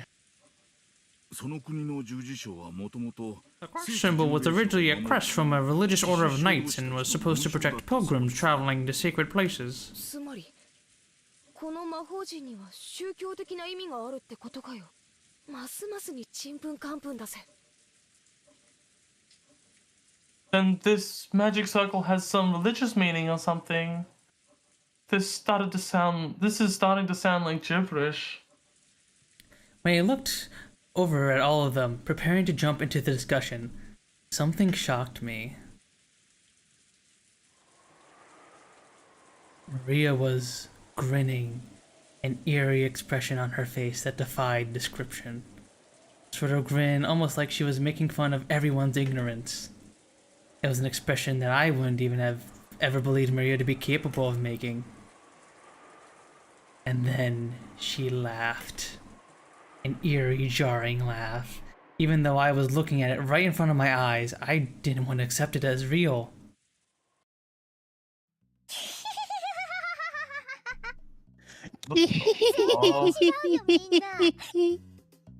That's completely wrong, everyone. You're telling it them. Look at Monokuma. Oh no. Oh no. Hey everyone, it's me, Maria. A body has been How discovered. did I do Maria's voice? Can't you tell just by looking at it?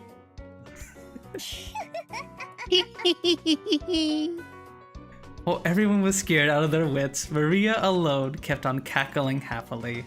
After a while, that laugh suddenly and abruptly cut off, but her expression was still like someone completely different from Maria. This is the 7th magic circle of the sun. The characters are Hebrew. Lend it here. Yeah. Maria stole the writing materials from the stunned Hideyoshi's hand. She then started drawing another magic circle, effortlessly, right next to the one that Hideyoshi had drawn.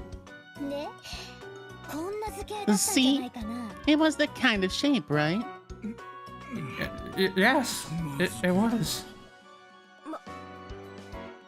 マリア、すごいな。さすが詳しいぜ。 Maria, that's incredible. You really know a lot. Jessica tried to smooth things over by praising Maria. Maybe she wanted to make sure that this was still the Maria who everyone knew so well, but Maria didn't give her any particular response. Maria started fluently writing unfamiliar characters in the corners out of the shape. At this sight, the eyes of Uncle Hideyoshi and Dr. Nanjo instantly began to widen. Written on the 4 arms of the cross are the names of the angels who preside over air, fire, water, and earth. Chasan, Erel, Tilahad, and Porlakar. And in the 4 diagonal directions are the names of the 4 great rulers. Ariel, Seraph, Thorsis, and Cherub. Do they match? Even if you were unable to correctly write what you have seen, if you are once again shown something identical, it isn't difficult to state that the 2 are the same. Asked by Maria whether they matched, Uncle Hideyoshi and Dr. Nanjo nodded over and over again. It's unmistakable. Yeah, these kinds of characters were definitely written there. How can you write something like this? There were also characters written around the circumference. わかってるよ。 I know, like this, right? そうでしょ。 Maria began jotting down Hebrew all around the circumference. 旧約聖書の詩編第116 It's from the Old Testament's book of Psalms, Psalm 116, verses 16 and 17. 聖書くらい読んでなきゃ。 You must at least read the Bible. Acting as though knowing this was only common sense, Maria laughed. For a while, everyone, including me, was at a loss for words. After some moments, George and Nikki returned to his senses and slowly managed to speak.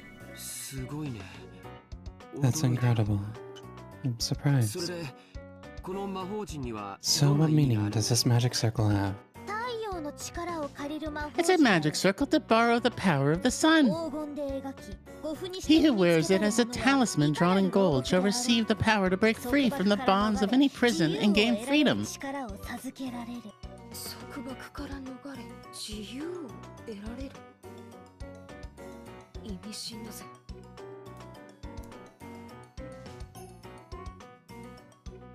Break free from the bonds and gain freedom? It sounds deep. この束縛という意味は何も The word bonds is not limited in its interpretation to some kind of physical だ object. から縛られて Therefore, it does not only hold meaning for the people locked up in an actual jail. It can also refer to the release from mental bonds such as ties of obligation and an inescapable fate. しがらみや Ties of obligation. 運命 An inescapable fate, you これ say? また意味深だな。 That's also pretty deep. しかしさっぱりわからん。 But I really don't understand. それとあの6人の遺体 What does this have to do with those 6 bodies? 束縛からの解放 Far from being released, they were killed and stuffed in a storehouse, weren't they?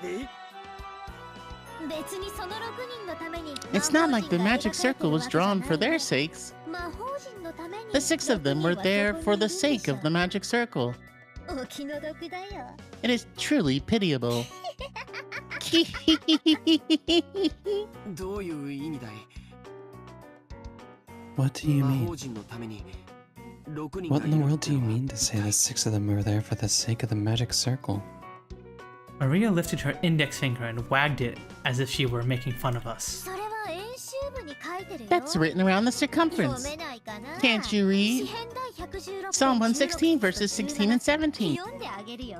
I'll read it for 主 you. は私の枷を The Lord has 解かれ freed me from my 私はあな chains. たに I 感 will 謝の offer to you the 生贄を sacrifice of 捧げ thanksgiving, 主の and I will 皆を call on the name of the Lord. ね See? ねって何を言ってるのかさっぱりだぜ。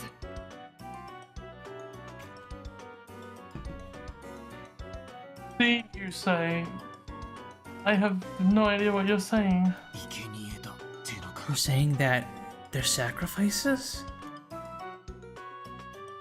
If the part that Maria had just read aloud was the vital part of the magic circle, then it was saying that the benefit of this magic circle required the sacrifices to be offered in exchange. So inside the storehouse, where the magic circle had been drawn, sacrifices had been offered. It's like everyone else had slowly arrived to the same conclusion. Some were shocked. Others spat out, "They're insane," as they punched their knees. This was starting to become a seriously disturbing story, and we couldn't accept it, nor understand it. I don't care what kind of magic circles or curses other people believe in, that's their right, and I won't pick a fight with them. But did they really have to kill Dad and the rest just as sacrifices for some bullshit like that? I couldn't stand that feeling. I'd rather still be disgusted over all that talk around the inheritance.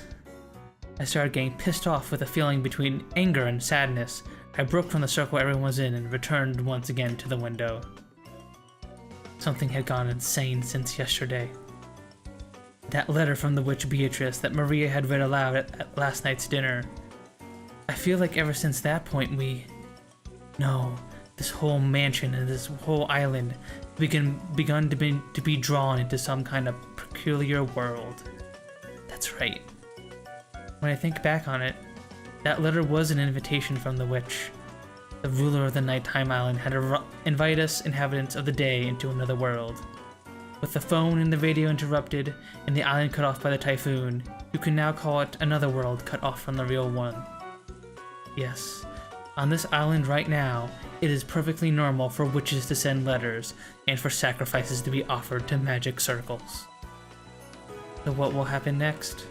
Will some weird people wearing goat masks start doing the Bond Festival dance or something? Ah, it's no good, it's no good, I don't get it.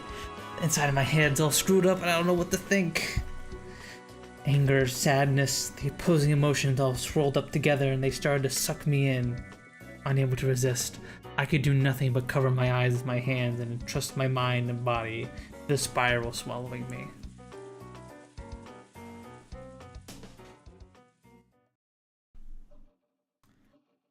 As I started losing heart, I began to recall a distant memory. It was from when I was very young. I had unfortunately seen a scary occult movie on TV, and for a while, I hadn't even been able to go to the bathroom by myself. That old bastard had given an exaggerated laugh and said this. Sorry, Kat, you're gonna have to voice amend right here. That's fine. Why do you think they go to all the trouble to make movies like this about demons and the occult and such? It's because they don't exist. Something that ridiculous can't be found anywhere on this planet. Because they don't exist. People want to see them and go to a lot of effort in making them. That's why those occult movies just make me laugh. If you ask me, rather than the demons and monsters, this year's earnings call and angry wives are 100 million times scarier. I'll go further, alright? If you ask me. Being scared is an emotion for the entertainment of people who have too much time on their hands and too much empty space in their minds. They have so much free time that they don't know what to do with it, so in order to play around with unusual emotions, they created a culture of demons and monsters and stuff.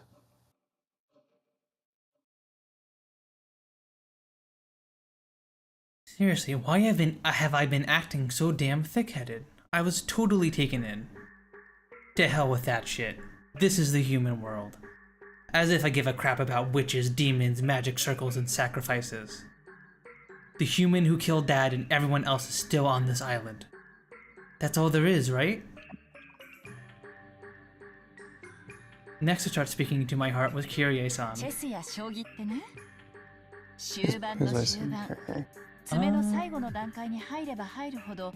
I guess I am.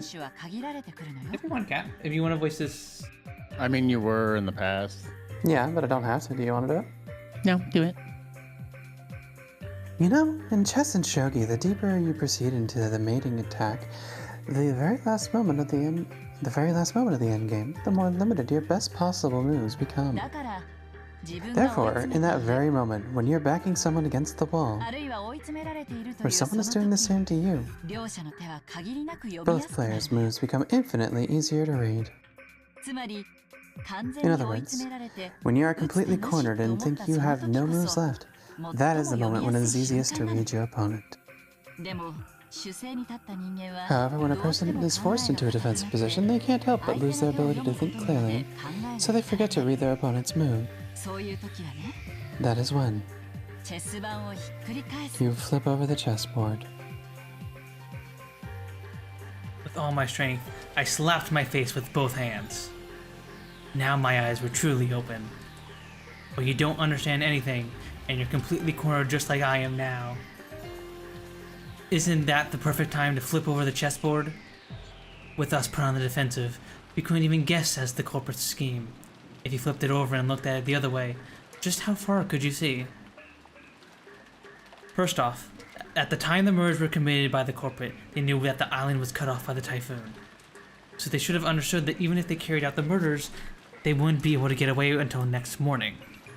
In short, the culprit had begun without securing a way to escape. Furthermore, the bastard had even tossed the corpses in the storehouse, while doing the courtesy of telling us they are here with that weird graffiti. In other words, since we would have probably find the corpses sooner or later, they wanted to show us them.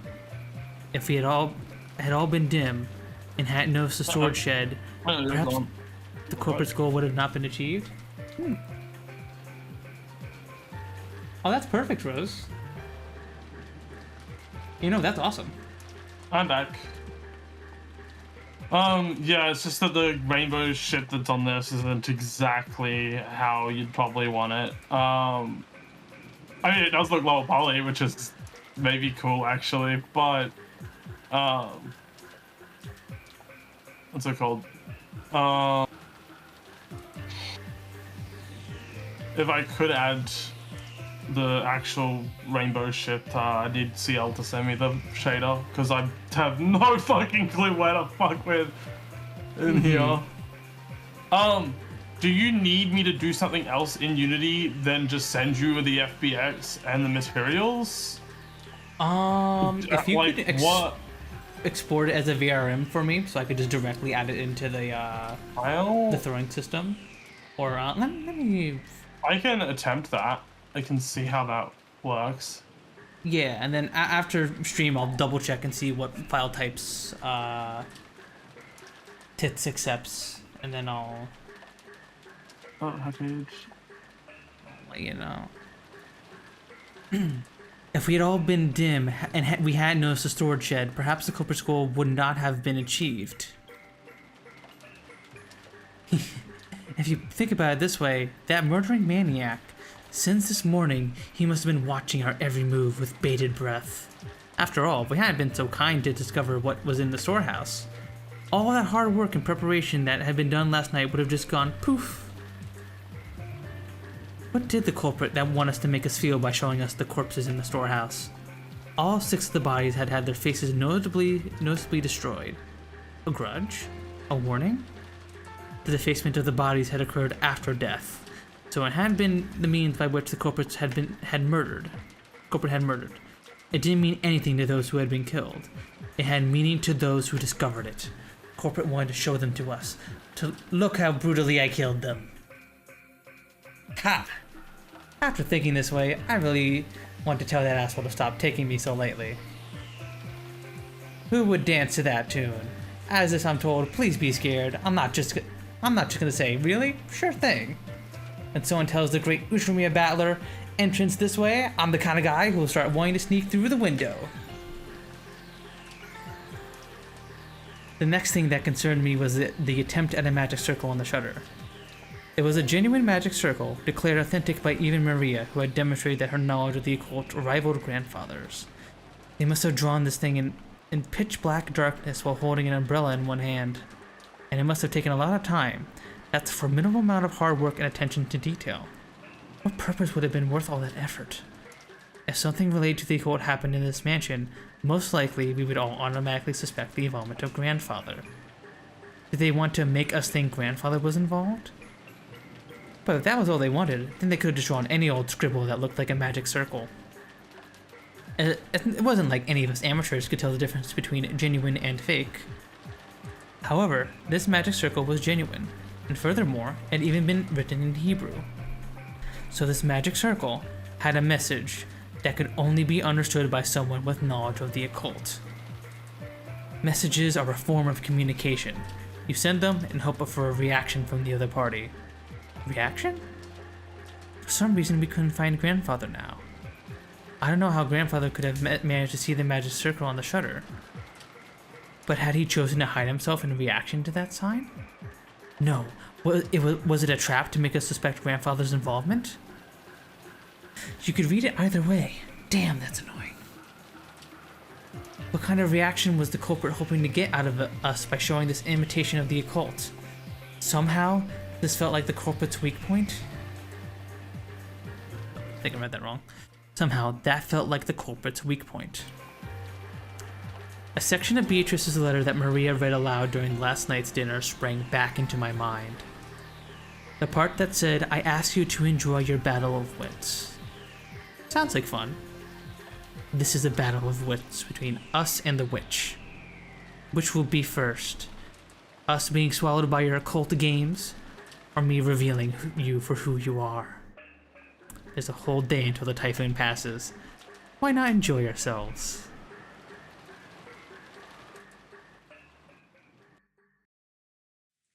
Quite the detective.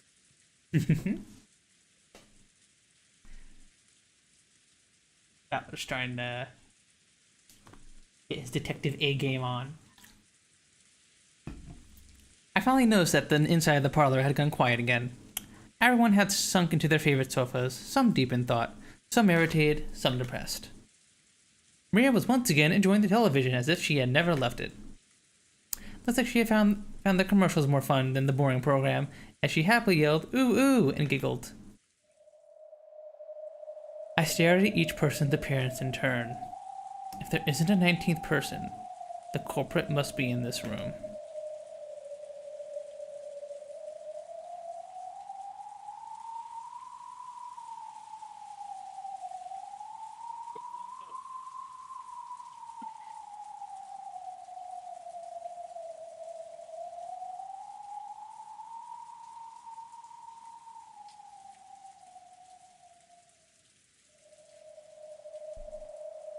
Right now, Aunt Natsuhi was searching the mansion with the servants, though, wasn't she? Then it shouldn't be in this room. In this mansion is what we should say. After all, there was also the possibility that Aunt Natsuhi was behind this, and we still couldn't deny that one of the servants could be the killer. Anyone, could be the bad guy. Still, Aunt Natsuhi and the rest sure are slow. Of course, it's not a small mansion, but isn't it taking a little too long just to walk around, checking the windows and doors? Just as I thought that, Aunt Natsuhi and the rest returned. No, not one of them was missing. But our relief was short-lived. Everyone looked at Aunt Natsuhi shocked. Talk I had with Auntie Ava started to creep back into my mind. The possibility that the corporates had enough in numbers or weapons to kill all of those 6 at once. Sorry if I startled you. I brought this to be prepared for the worst. Hide again. Yeah. But yeah, if you can't tell, Natsuhi's holding a gun and her sprite there behind the text box. Because that thing in Aunt Natsuhi's hand was a rifle. At a glance, its silhouette looked a lot like a hunting gun, but it was unusually short and kind of looked like a kid-sized gun. However, it had a thickness to it that revealed that this was definitely not some kid's toy. Isn't that Kendo-san's gun? Did you know about it? That's right. I remember that it was in Father's old collection and I managed to find it. Whoa. Awesome. Hey, Natsuhi, is that thing real? Yes, it's real. It can fire live ammunition. Long ago, Father used it to scare off wild birds.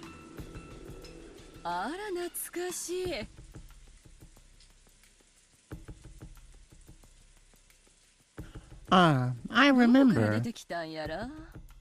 Where could that have come from? No matter how much I asked him to let me touch it, he never let me lay even one finger on it.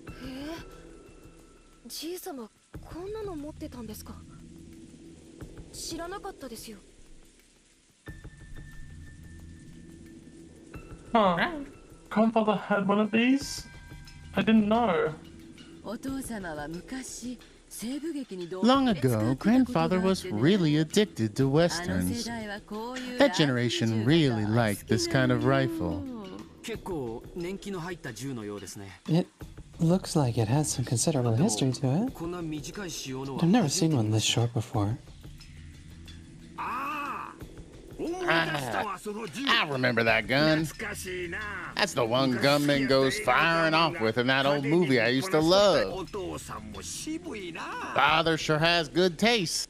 It's that one for that one movie, you know? They shoot the that guns. one movie. For the one movie, you know? That one for the one movie where they shoot the guns. You know what I'm talking about, right? Oh, fuck me. Long ago, Master had that brought over specifically from America. As you can see, it is a real gun, so I would ask that you keep this a secret. Oh no, yeah. I don't know. I don't know if guns were. I think guns are still illegal in Japan, right? No, you can have guns, I think, but I'm pretty sure it's specifically for like hunting and shit. Mm-hmm. You have to specifically be a hunter to have a gun. Which Okay. I'm assuming he doesn't have those legal requirements. No, probably not. 手に入れられたばかりの頃は大層気に入られておりまして、撃つより薬莢を出す動作が面白いらしくて、裏の森でいろいろとカッコつけて遊んでおられたもんですよ。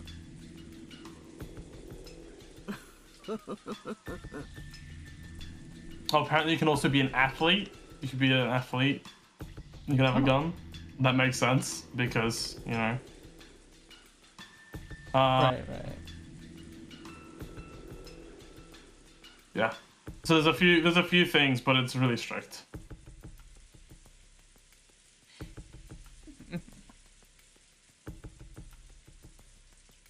That's your light, Rose. Oh, sorry. He was quite tickled by it when he first got his hands on it. It seems the workings that ejected the cartridges were more interesting to him than shooting it, and he played around with it back in the forest all the time. Oh ho ho ho ho ho. Still, what a dangerous thing. Are you sure you should be dragging this out? This is preparing for the worst. There's probably more than one of them. Furthermore, they are terrifying people who killed 6 of us, including my husband. I have the responsibility to protect everyone until tomorrow, in my husband's place. As Natsuhi had said this, she slumped down into one of the sofas and took a deep breath. As well as checking the doors and windows, she had also been trying to find grandfather.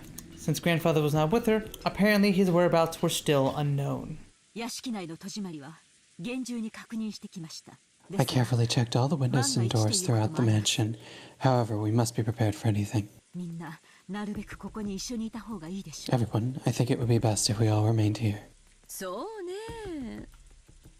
I agree. If everyone is gathered here, then we can all feel more secure by keeping an eye on each other.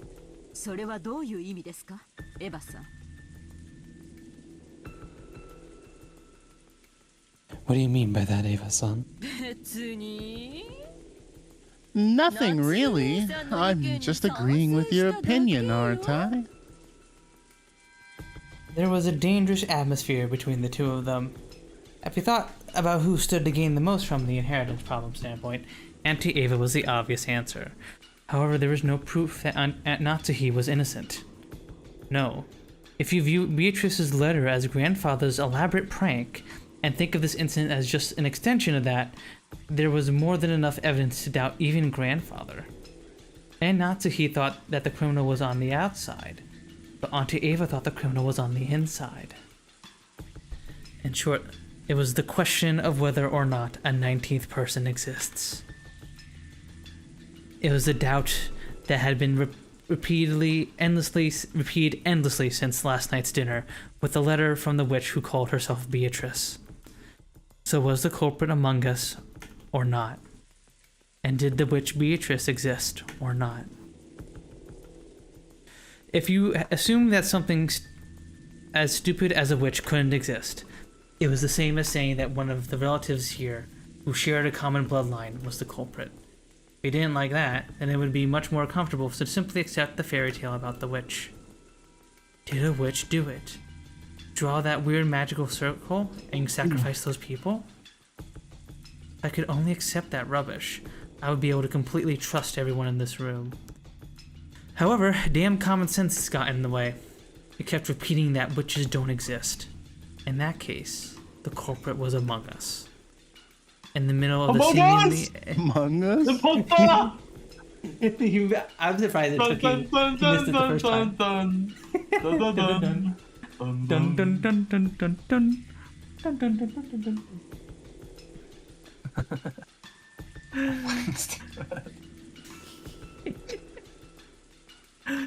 In the middle of the seemingly endless rain, none of us could break our silence.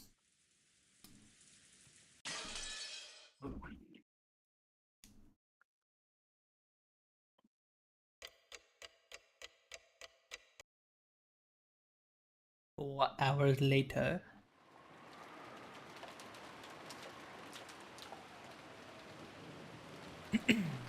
Lunch had ended, and the servants had removed the tableware and were now in the kitchen.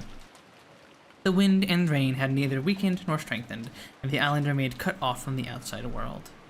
It seemed that, at first, Natsuki had planned not to let anyone set one foot outside the room, but when it came time to prepare lunch, she finally realized that it was impossible. However, in order to avoid having anyone alone in the kitchen, she told the 3 servants to go together. Because of that, the servants were the first ones given the right to leave the stuffy parlor, which had been packed with 11 people. Since breakfast had immediately followed the terrible incident, and many of them hadn't eaten much, everyone tore into their lunches with silence. Oh yeah, I forgot to mention that, I believe Kinzo's thing is updated. Yes, it is. Disappeared from his study unnoticed. Kinzo's study has everything from a bed to a toilet to a bathtub, so it's extremely rare for him to go outside. However, he does sometimes go out for a walk on a whim without telling anybody, which on several occasions had led to a huge uproar throughout the house. He usually comes back as soon as he gets hungry. Usually. 私が洗いますから、源氏さんとカノン君は少し休んでいてくださいな。何か飲みます？ I will wash the dishes so you can rest a while, Genji-san, Kanon-kun. Do you want something to drink? 私は結構カノンは Nothing for me. Canon? 僕も結構です。 Nothing from me either. お二人とも早朝から大変だったでしょう。参ってしまうのも仕方ないことですよ。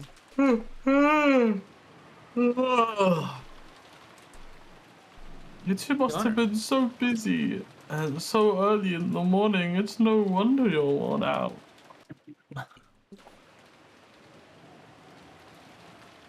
The only sound was that of Kumasawa washing the dishes, which resounded throughout the kitchen.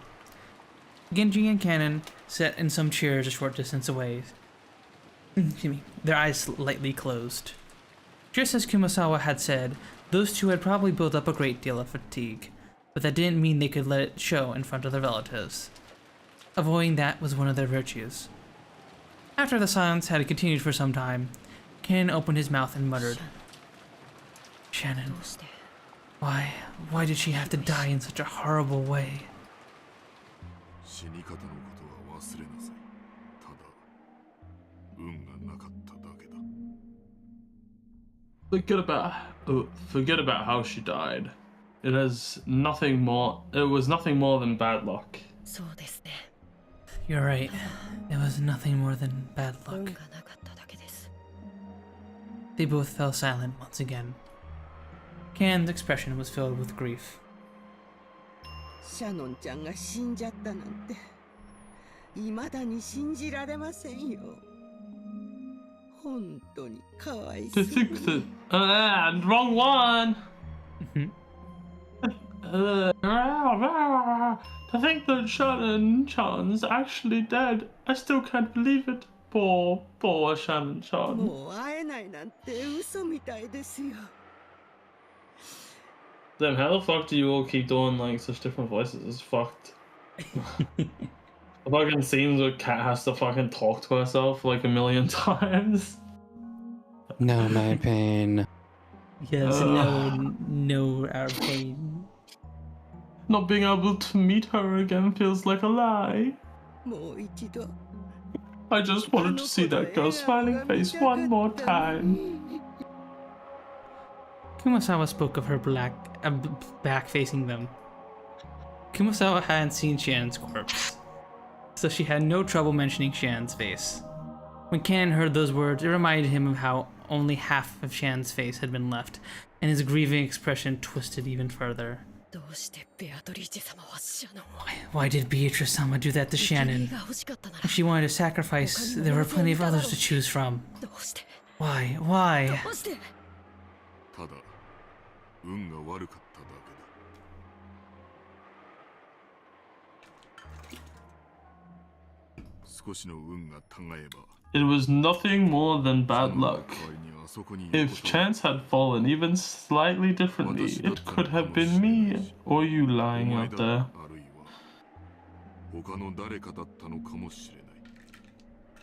Or even someone else.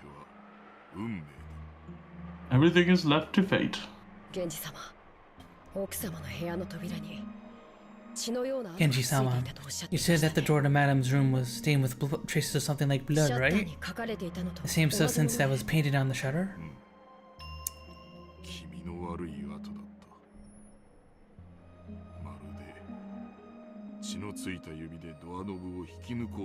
Yes, it was an unpleasant mark. Almost as though someone with blood... almost as though someone with blood-stained fingers had been trying to pull out the doorknob.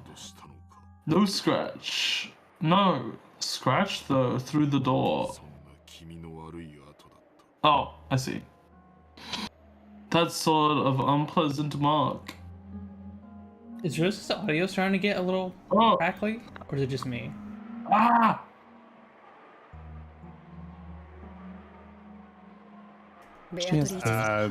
Keep going. So does that mean that Beatrice-sama came to visit Madame's room and tried to open the door, but couldn't? Oh, having Unity open is fucking my fucking computer. Like, my audio interface just won't stop freaking the fuck out. I see we're both cursed with the red Focusrite jank. Yeah, it's fucking stupid. It's shit audio interface. I really should upgrade, but it's gonna cost money. Yeah. Yeah, at some point I'm gonna upgrade mine, but I'll probably wait until after the move for that. And then give this to CL as a hand-me-down. I will hand my curse on to you. I will pass on my curse to my girlfriend. Yes. Genji thought back to the time he had seen those traces of blood on the door to the Natsuhi's room. With the substance sticking out to the door around the doorknob and the marks of something scratching against the door, it had definitely appeared as though someone had tried to open the door but couldn't. Why was Madame not chosen as a sacrifice? If only she had been chosen, Shannon wouldn't have had to die. Just then, a loud, sharp noise resounded from the hall. Both of them turned around, surprised. Sounds like a pretty interesting discussion you're having. Let me join in too. Now it's my turn to talk to myself. Yippee! Valor was standing in the doorway to the kitchen. Valor-sama, please excuse me. Genji and Kankun stood up, surprised and hastily bowed. But I didn't care about stuff like that. I was more concerned with continuing their discussion. I told them I was going to the bathroom, so they let me go. I thought I'd suffocate if I was locked up in that room any longer. When I was about to come ask you for some water, I overheard something pretty interesting. You don't need to bow your heads or anything. Please, let me hear the rest. That just now wasn't really... I've been listening to you for a while. Don't try and hide it now. So I'll ask directly. Who is this Beatrice? She's supposed to be a witch from a kid's story, but it doesn't look that way now. Kanon-kun averted his gaze. It was obvious that he didn't want to talk about this, which only made me want to ask even more. While making an effort to smile, I grabbed the collar of his shirt. If it were last night, this would have been none of my business. But after this morning, everything's changed. Now that Dad and the rest have been killed, this is totally my business. I have the right to listen to this suspicious story, don't I? I glared into Kanon-kun's eyes as he still continued to look away, in apparent pain. Since there was a big difference in our heights, Kanon-kun had to stand on his toes, and it looked like it hurt a bit. 手を離してやってくださいな。別にカノンさんは隠しているわけではないのです。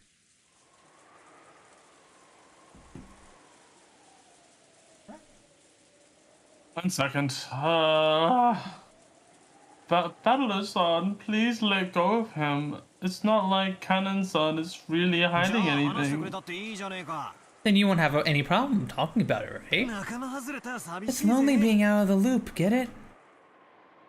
When I tried to further twist up his collar, Genji-san cut between us and spoke. There's a slight sense of resignation on his face. It looked like he didn't plan on hiding anything. I,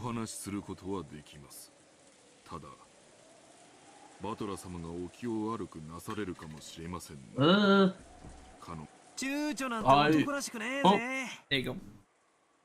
I can't talk about it. Canon only hesitated because you might have taken it badly, Battle-sama. Hesitating isn't very manly, is it? Keeping it a secret's even more unpleasant. Tell me about it. It's not like I have anything better to do before tomorrow comes. A slightly shady story might be the best way to starve off boredom. After Genji-san and Kan-kun looked at each other, they nodded as though they had decided to talk. Understood. Please ask us anything. We will talk. Right. Then I'll ask, who in the world is Beatrice? All I know is that she's a witch who lives in the forest of Rakenjima. I've heard that it's a story that grandmother or someone invented to keep people out of the dangerous forest. Is that wrong? No, it isn't wrong. It's as you say. Beatrice-sama is a witch who dwells in the forest of Rakenjima. にわかには信じられないでしょうが、ベアトリーチェ様は存在するのです。Battle-sama, I don't expect you to believe this all of a sudden, but Beatrice-sama exists. She is a real person, the only one who gave the master, a vast amount of gold, and who has worked by his side for many years. Huh? Yeah, right. Huh? Ah, come on. Is grandfather paying you to repeat everything he says? I laughed like it was a joke. But neither Genji-san nor Kan-kun laughed. Not even Kumasawa-bachan, who avoided my eyes, flustered and started washing the utensils. But unfortunately, I was the only one laughing. Painfully, bitterly. I see now why you warned me, Genji-san. Anyone sane would take this badly. So you're saying that a person named Beatrice actually exists? はい。親方様がこの島にお屋敷を構える以前、おそらく私よりも長くお仕えしているでしょう。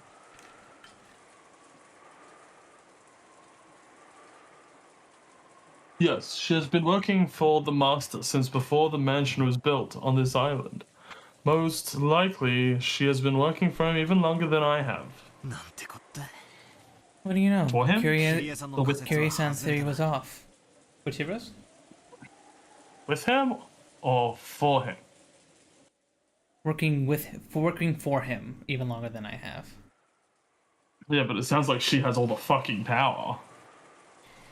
True. What do you know? Kyrie-san's theory was off. Grandfather really did have a confidant called Beatrice. Yeah, And she's on the island now? Beatrice. Yes, I believe that she is here. That's a vague way to say it. I guess that means you haven't seen her face today or yesterday? Yes. It is extremely difficult to say, but... Kan-kun once again dropped his gaze, avoiding my eyes. Come on, don't just stop there! That's like freezing an inch before the blow. I urged him on jokingly. However, it looked like Kan-kun was still unsure as to whether he should speak or not. Then, Kumasawa-bachan whispered. お顔を見ようにも、ベアトリーチェ様にはお姿がありませんから。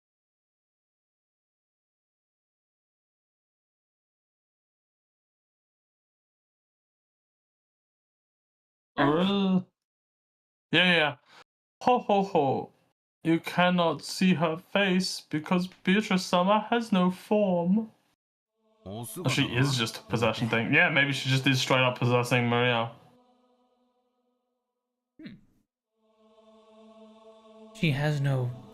What? ベアトリーチェ様にはお体がありません。ですから、ベアトリーチェ様がお望みにならない限り、私ども凡庸ではお姿を見ることすら叶いません。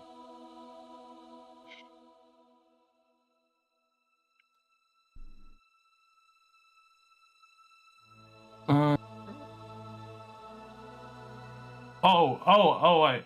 Beatrice-sama has no body. Therefore, unless Beatrice-sama wishes it, common people like us are not able to see her form. What? I did the wrong voice. You weren't reading it like you normally read Genji. Yeah, I know, I read the wrong voice. I did the wrong voice, sorry. Beatrice-sama has no body, therefore... Sorry, I'm trying to do like the VR REM shit and it's confusing the fuck out of me. Maybe I should just like stop doing that. Yeah, it's fine, Rose. You don't, I need the bottle right now, right in the middle of stream, Rose. No. It's just that I'm gonna forget if I don't do it soon. Common people like us are not able to see her form. ベアトリーチェ様が人の姿をされていた頃の絵があの肖像画のものなのだとか。I have heard that the portrait shows that Beatrice-sama looked like back when she had a human form. I hear she often lingers in the front of the portrait, yearning for her old form. Ho ho ho ho. Beatrice-sama sometimes... She wants to be a person again. She wants to have a form. I see.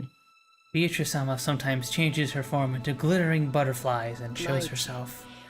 On the rare occasion that you spot them somewhere in the mansion, there is a rule that you absolutely mustn't chase after them. It is whispered that you will meet with disaster if you follow them. In fact, there was a servant who broke that rule and quit because of a great injury. Wait a sec, are you kidding me? Are you all serious about this? Battler-sama, Beatrice-sama has already arrived.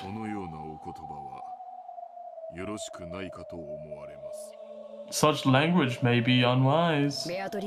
Beatrice-sama is not fond of those who profane her. If you doubt her existence, you will surely meet with disaster.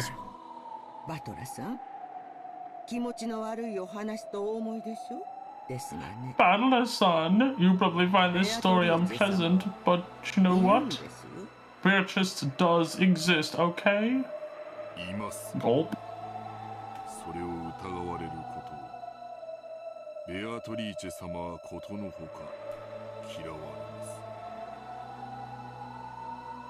Beatrice-sama has an exceptional... Oh, she exists. Beatrice-sama has an exceptional dislike for being called into question. Don't you understand, Battler-sama? Beatrice-sama has already arrived here. Come on, quit it. I'm weak against that stuff, you know? It's freaking me out. However, there was no trace of a joke in the eyes of the three servants. On the surface, I laughed and tried to look unconcerned, but I was quickly starting to sober up. Their eyes were also sobering up fast.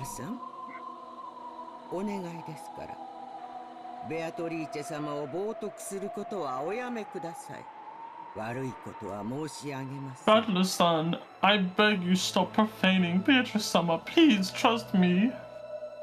Kumasawa Bachan, who was usually cheerful and would always tease people, now spoke with a totally straight face that I had never known her to make. Well, sure, you say she exists, but I don't see anything. Are you trying to say that she's standing right next to me or something? Quit joking around. Oh no! He's right behind me.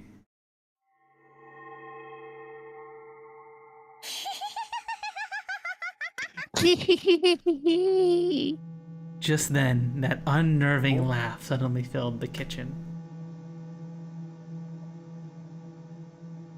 When I turned around, Maria was standing there by the entrance. But her expression and the feeling about her presence felt exactly the same as the servants. Whether your wavelength matches or not is determined at birth. Battler, you were born with a mismatched wavelength.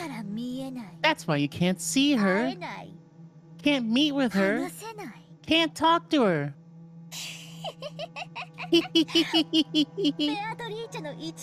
the type Beatrice hates the most. Maria's laugh sounded like she was greatly enjoying herself, yet it was extremely eerie. It was almost like she was laughing at me because I alone didn't understand. Do you want to know about Beatrice? Beatrice is a 1,000-year-old witch. She has all the demons at her command and can harness the power of alchemy to create the Philosopher's Stone and a vast quantity of gold. Grandfather built up all of the vast wealth for the Rushimiya family by making a contract with her. Yesterday, I read Beatrice's letter, didn't I? That was real. Well, I guess it's pointless for me to try and force you to believe. After all, it looks like you were born without a trace of the sixth sense.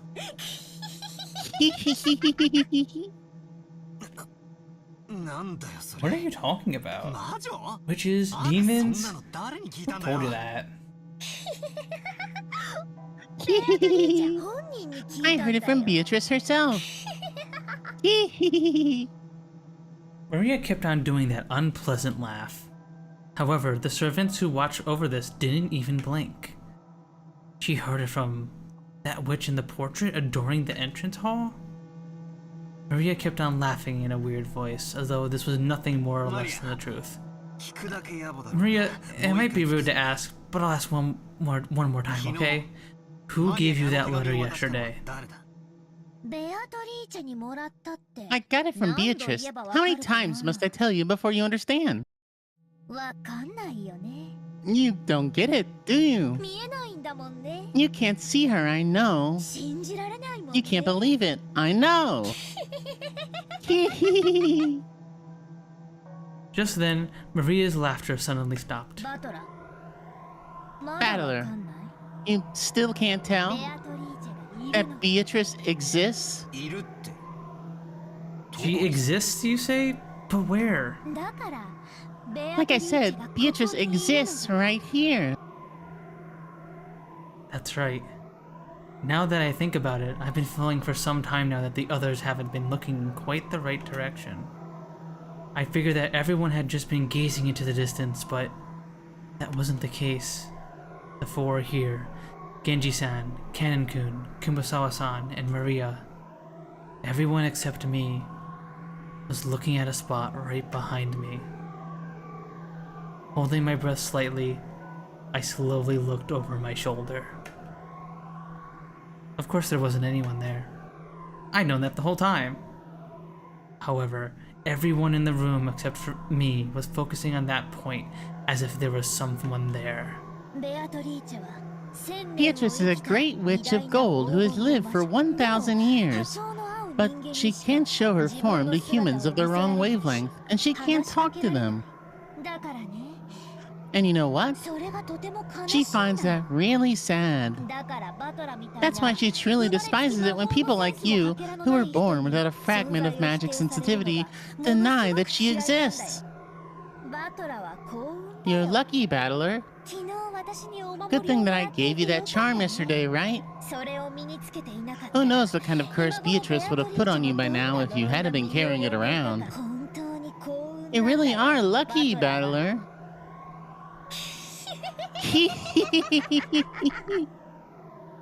Hi, Dr. Corgi. Hey, hi. Alright, that scorpion key holder. I thought it was just some cheap gift or something, but I guess it really had some benefit then. If it weren't for that, you'd be lying in that storehouse as a sacrifice with your face crushed by now. You're so lucky, Battler. I see. So if it weren't for that, I'd have been killed by now. Battler, why don't you believe in Beatrice? Even though she exists. Right now, over there. Look. Hey, I'll bet you want to believe it now. Believe it. And thank me for giving you that charm. If it weren't for that, you'd be in the storehouse right now. But then, maybe you would have saved someone else in exchange, right?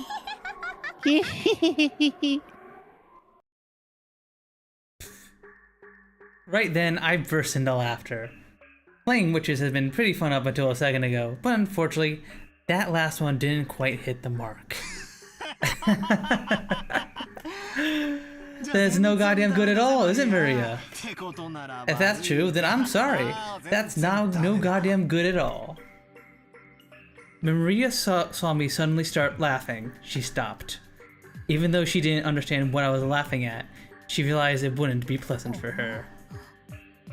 I thought it might hurt you, so I didn't say it earlier, but although I thought I put the charm you gave me in my pocket, I must have dropped it somewhere, you see. That means that the charm can't be the reason I'm alive now. Even though I should have been cursed by the witch, I'm perfectly fine. Sorry, but I don't believe in things I don't see with my own eyes. Oh no. Get wrecked by facts and logic. Sixth sense? Wavelengths? Magic sensitivity? Sorry, I don't believe in fake stuff like that. When I hear the girls in class start talking about how good or bad their ability to sense the supernatural is, it pisses me off.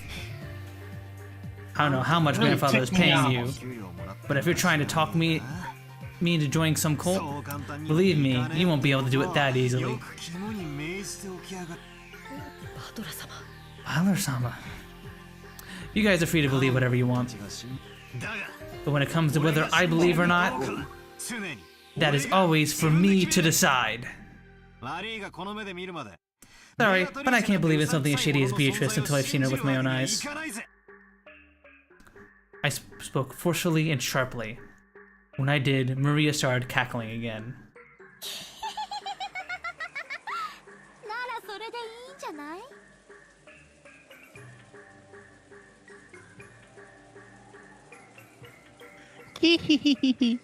Well, that's just fine, isn't it?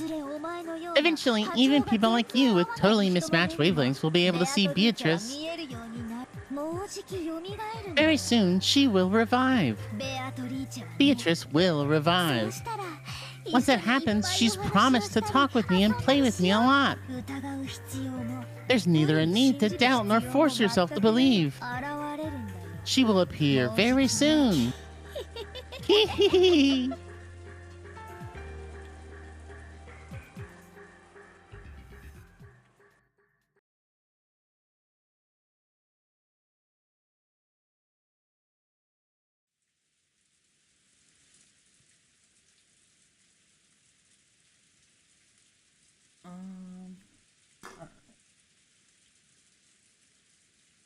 We're at exactly 11. Let me do a little peeky peek here, because I think we can, if everyone's good for it, then we can do one more scene and then wrap up. Because technically we haven't been live for 3 hours, but it's 11 o'clock. So. Okay, I can do one more scene, I think.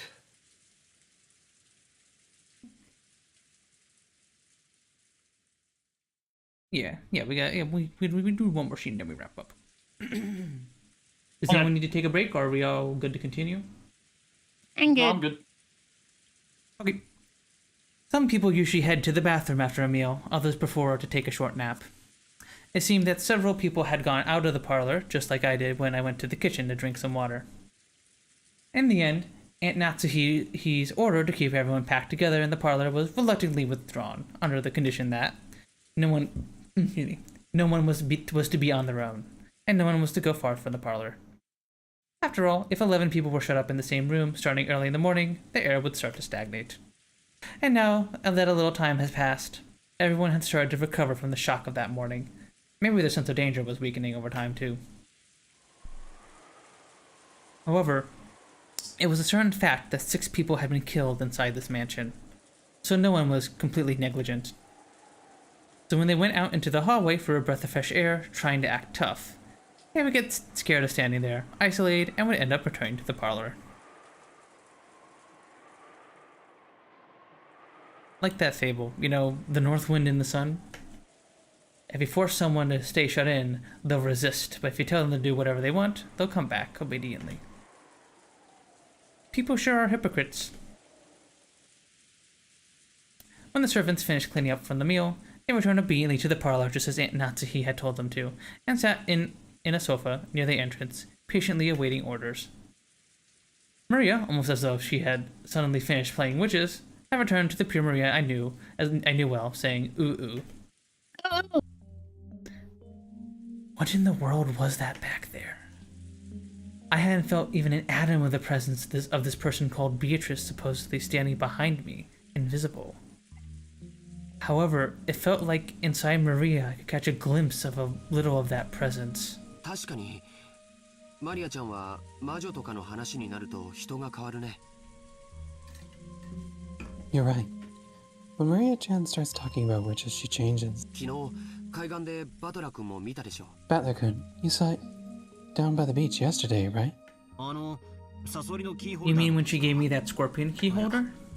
No, I didn't mean like when her feelings were hurt. I'm talking about when she looked like she had, you know, a dual personality. たまにそういうこともあるな。さっきマリアが魔法陣の話を始めた時みたいなやつ、たまにあるぜ。That happens sometimes too. Just like when Maria started talking about the magic circle. Not very often, but it happens. It's freaky though. Apparently, according to Jessica, the laughing Maria shows up every now and then. This was just bad timing, and furthermore, it was the first time I'd seen it, so it really shocked me. So, what is that? Does Maria have a dual personality or something? Or are you saying her spiritual sense really is that strong, and she gets possessed by stuff like that? No, I don't think it's that. Didn't you ever experience it? A devout desire to be someone other than yourself when you were small? Right, when humans are born, no one has any individuality. However, when they reach their growth period and the sense of self starts to be born, they start to gain a sense of individuality. They want to be different from other people. But of course, they will find it that they're no different from the others in their class, since they are learning the same thing in school and forced into the same lifestyle. When they realize that, they start off by breaking the rules in what's called the rebellious age. Since everyone follows the rules, they want to show off their individuality by breaking them. Even those who call everyone around them babies and stir up trouble are just cute kids searching for themselves when you look at them this way. Well, I'm lecturing you all about this like I'm so smart, but I actually got it secondhand from George Nikki. I myself was one of those embarrassing guys who thought it was cool to act like a little bastard. Well, I was at that age where you start standing out for the where you try standing out for the opposite sex. 成長期の根底には子供から脱却したいというひよこが At 殻 the を very 破るのに foundation of the 衝 growing 動が period is an impulse to escape from being a kid, much the same as a chick trying to crack the shell of their egg. 子供と大人の違いは何かわかるかい？ Do you know what the difference between a child and an adult is? ねえね Age? それとも Or physique? 違うよ。経験だよ。 No, it's experience. 大人が子供を見下すのは人生経験が少ないからだよ。 Adults look down on children because children have very little life 子供が experience. 何を言っても鼻で笑ってしまうのは世間知らずのくせにと見 The 下して reason い they るから snort だよ。 and look down on children whenever they say anything is because children don't know anything about the world. ああ、そういうのわかるぜ。子供の頃って妙に人生ってもう悟りきったようなことを口にして年長しゃぶりたくなるよな。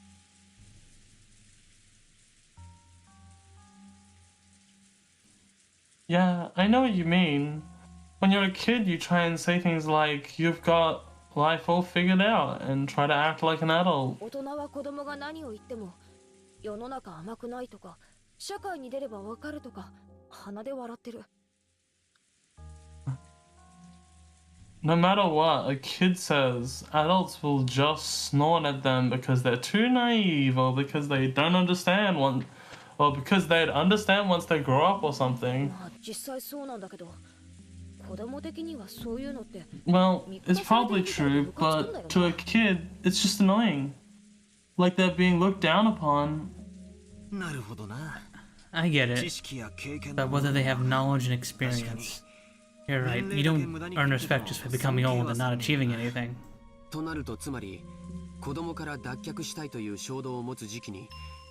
Therefore, what we have is a period where they have the impulse to escape from being a kid, and also they want to have individuality different from other people. If what separates kids and adults is knowledge and experience, then... I get it. If they know something that no one else knows, that's one way to form an identity.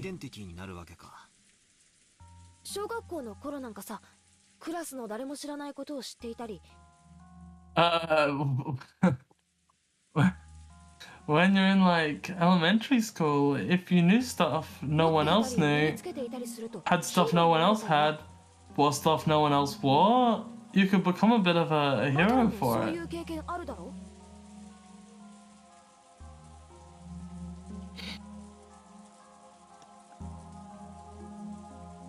No. I bet you did the same thing, Battler. Sorry, I'm just getting a lot of messages and it's throwing me off. It's no worries, Rose. You're good. Yeah. There's definitely an age where I wanted to excel in something. I see, that was because I was trying to separate myself from being a child, my growing period.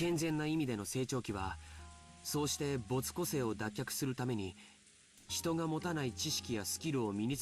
you look at it in a good way, the growing period, by forcing you to separate yourself from others, pushes you to gain skills and knowledge that no one else has. This is also interesting from a sociological standpoint. Because people hate being like everyone else, they try to learn skills that other people don't know. In this way, society can acquire the broad range of skills it needs to survive. The quality of the gods' programming is truly surprising. Individual personalities can also be negative, right? Like saying everyone else in the class is studying hard, so I'll slack off so I stick out. That was actually me. It was only recently that I've been able to feel thankful towards that middle school teacher who had slapped me after school. But, well, I did have those desires to jump over the vaulting box that no one else could. Or sprint as fast as I could trying to lap those guys with good grades when we did a marathon. It was in my nature that if I couldn't study well, then at least I could get back at them by exercising. I get it. I really went all out during my growing up period.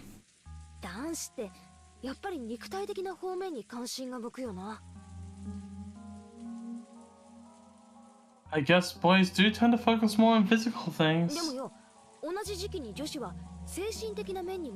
But you know, girls of the same age tend to focus more on emotional things.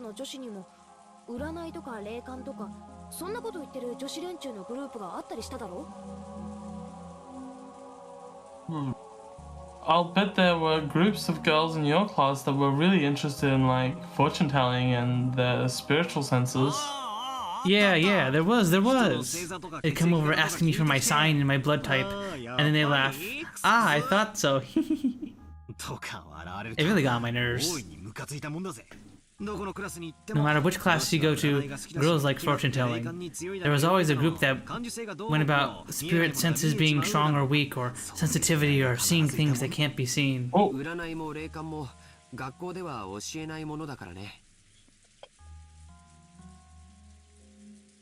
That's because fortune telling and spiritual sense aren't things that aren't taught in school. To girls, unlike guys who are more introverted, that's a genre which is easy to build an identity upon, and one they find very interesting.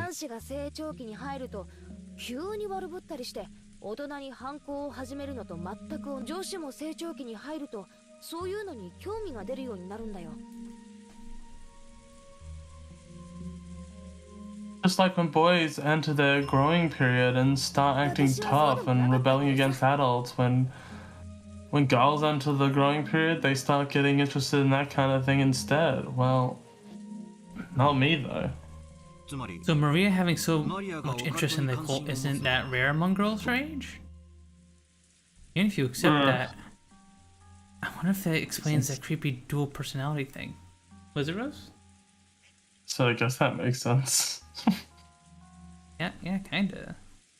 Well, I think I can accept it vaguely. As I said before, becoming an adult means gaining knowledge and experience. So kids must study various things so that they gain knowledge and truly awaken. There's a specific kind of fantasy useful for this, which is and has always been prolific in the world of children. Do you know what that is?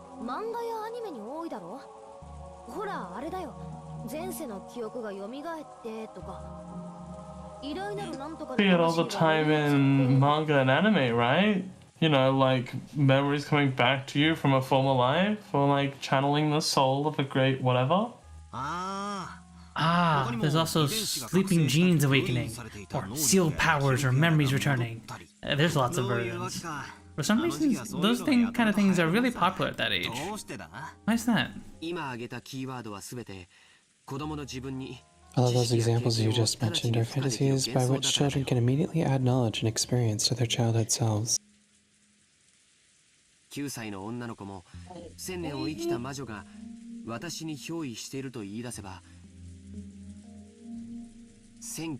a 9-year-old girl simply has to say that she has a 1,000-year-old witch possessing her, and she gets 1,000-year-old and 9-year-old identity.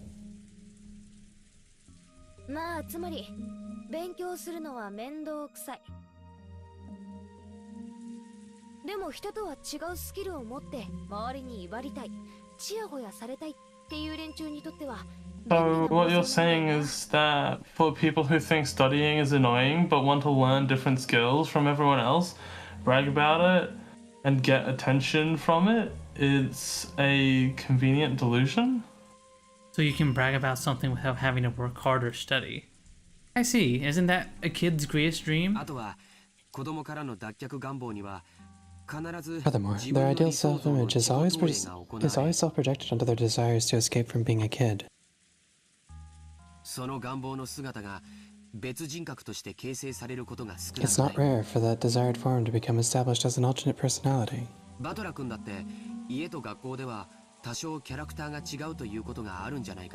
Even you, Badler-kun, I'm sure your character's a little different at home and at school, right? It'd probably be embarrassing if anyone in school saw how you were at home.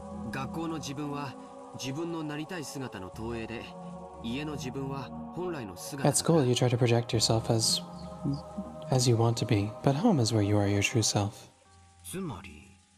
So in other words, I'm changing my character for different situations. I'm trying to say that having multiple personalities is actually really common.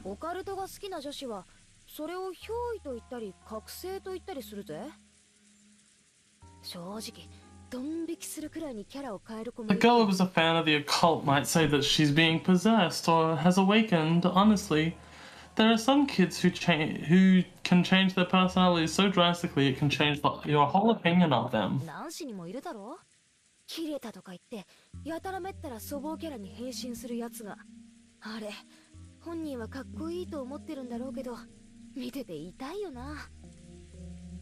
Even some boys, right? Guys who just blow their top and get violent over nothing. I bet they think it's pretty cool, but it's just painful to watch. So let's sum this all up. Girls of about Maria's age, even if they show a creepy second personality, even if they show us a creepy second personality like she did a minute ago, you're saying that that's not such a rare thing? If you bring it all together simply, that's what that means. Identity is an important thing, used to build up one's sense of self.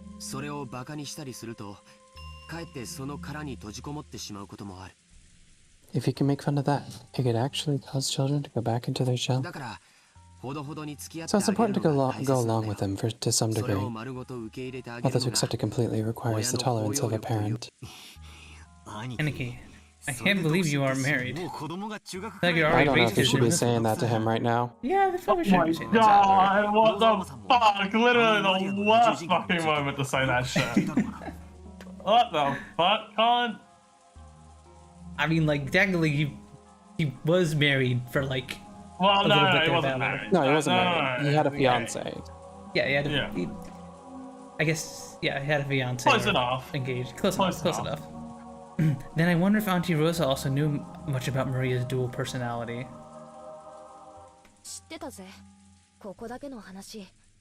ローザおばさんはすっごく嫌がってた。 She 気持ち knew. 悪いし。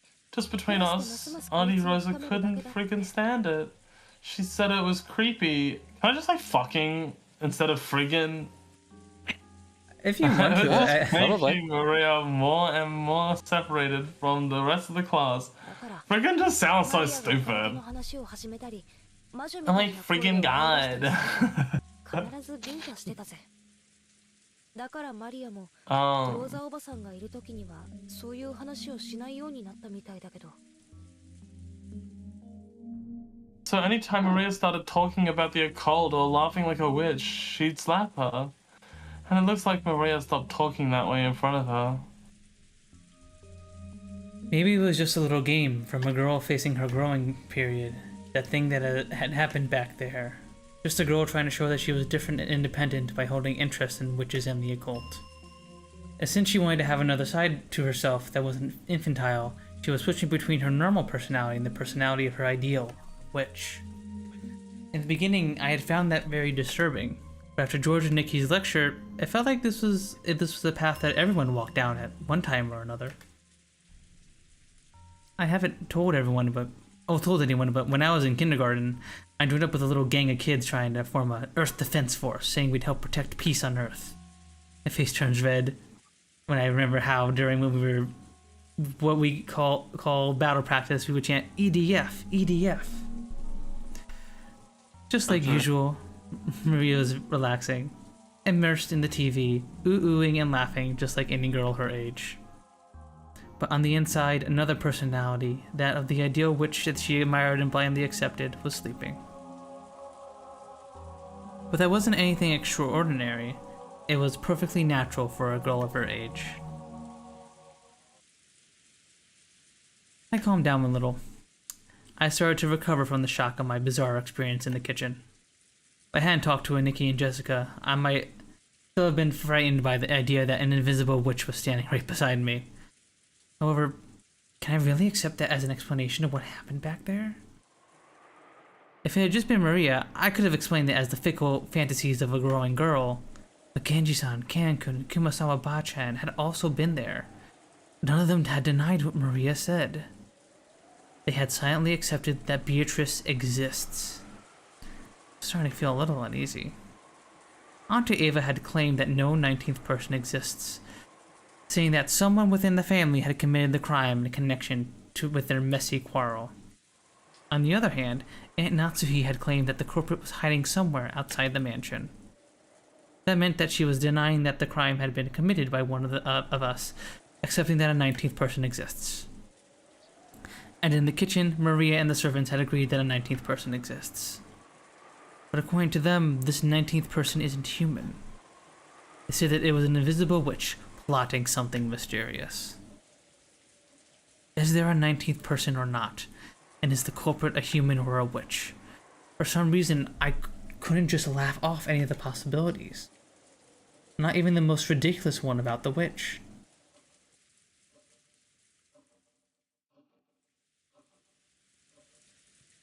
Jessica. All I know about the story of the witch is that it was a story made by the adults to keep the kids too scared to enter the forest, but is it different here in the mansion? 私もバトラと同じ意見だぜ。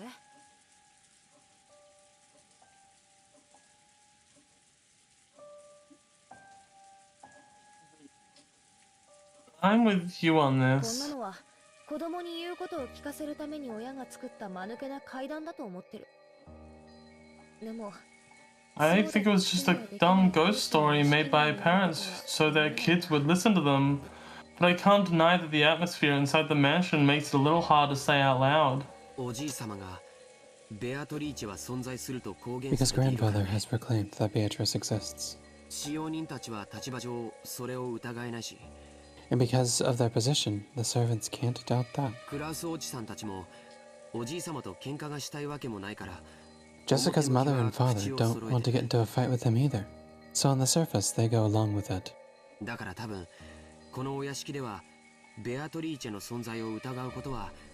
So you can probably say that, inside this mansion, doubting the existence of Beatrice is a kind of a taboo. Unlike the rest of us who only come here once a year. Isn't that right? Jessica puffed out air in admiration.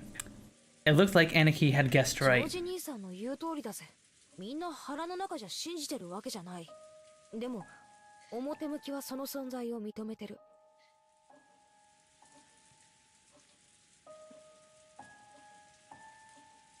You've got it totally. No one really believes it on the inside, but on the outside, they accept she exists. Seems it's just like the way some people are about gods.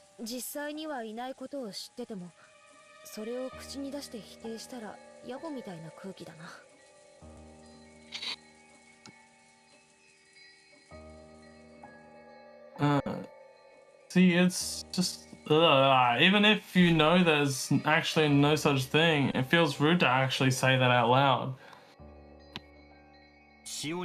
How do you think the servants feel about it amongst themselves?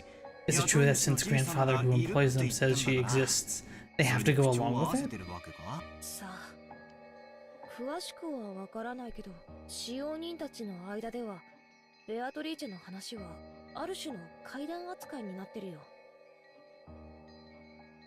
Well, I don't really know the details, but between the servants, the story about Beatrice has been treated like a ghost story.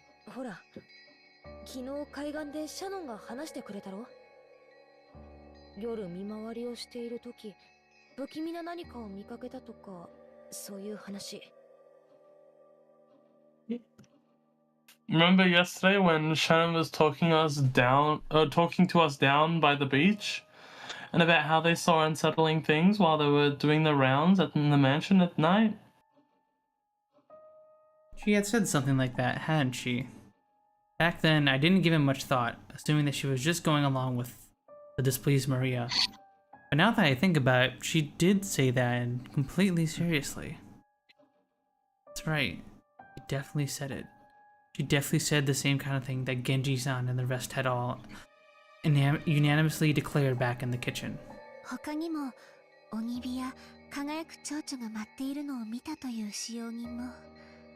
I'll be back in a second.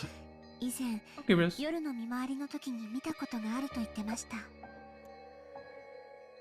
Did you care? In addition, some servants have also seen will-o'-the-wisps and glittering butterflies dancing around. Ken-kun also said he saw something like that when he was patrolling one night. And recently, the servants have been talking about strange footsteps inside the mansion at near midnight. We have whispered together that the Beatrice Sama from the portrait sometimes walks through the mansion, invisible. It happened a long time ago, but I have also heard those kinds of footsteps while patrolling at night. That's right. She definitely said that.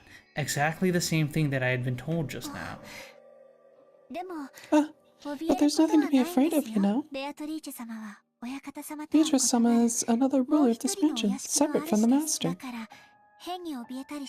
So, she won't do anything bad as long as you respect her and don't act oddly afraid. However, she fears him if you don't respect her, right? Yes. I had heard someone who quit before I began working after falling down the stairs and receiving a large injury to their back had been speaking badly of Beatrice-sama. Because of that, there was a rumor between the servants that Beatrice-sama's anger had been brought down upon this person.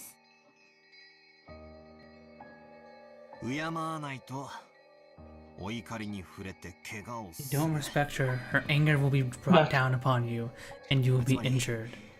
That gross. So to the servants, Beatrice's existence is just as credible as the story of that. And if you pull pranks on Inari-san, you'll be cursed by the kitsune. That's probably some anime reference. Inari-san are the fox gods or whatever. Ah, okay. Just go away. Oh, there we go.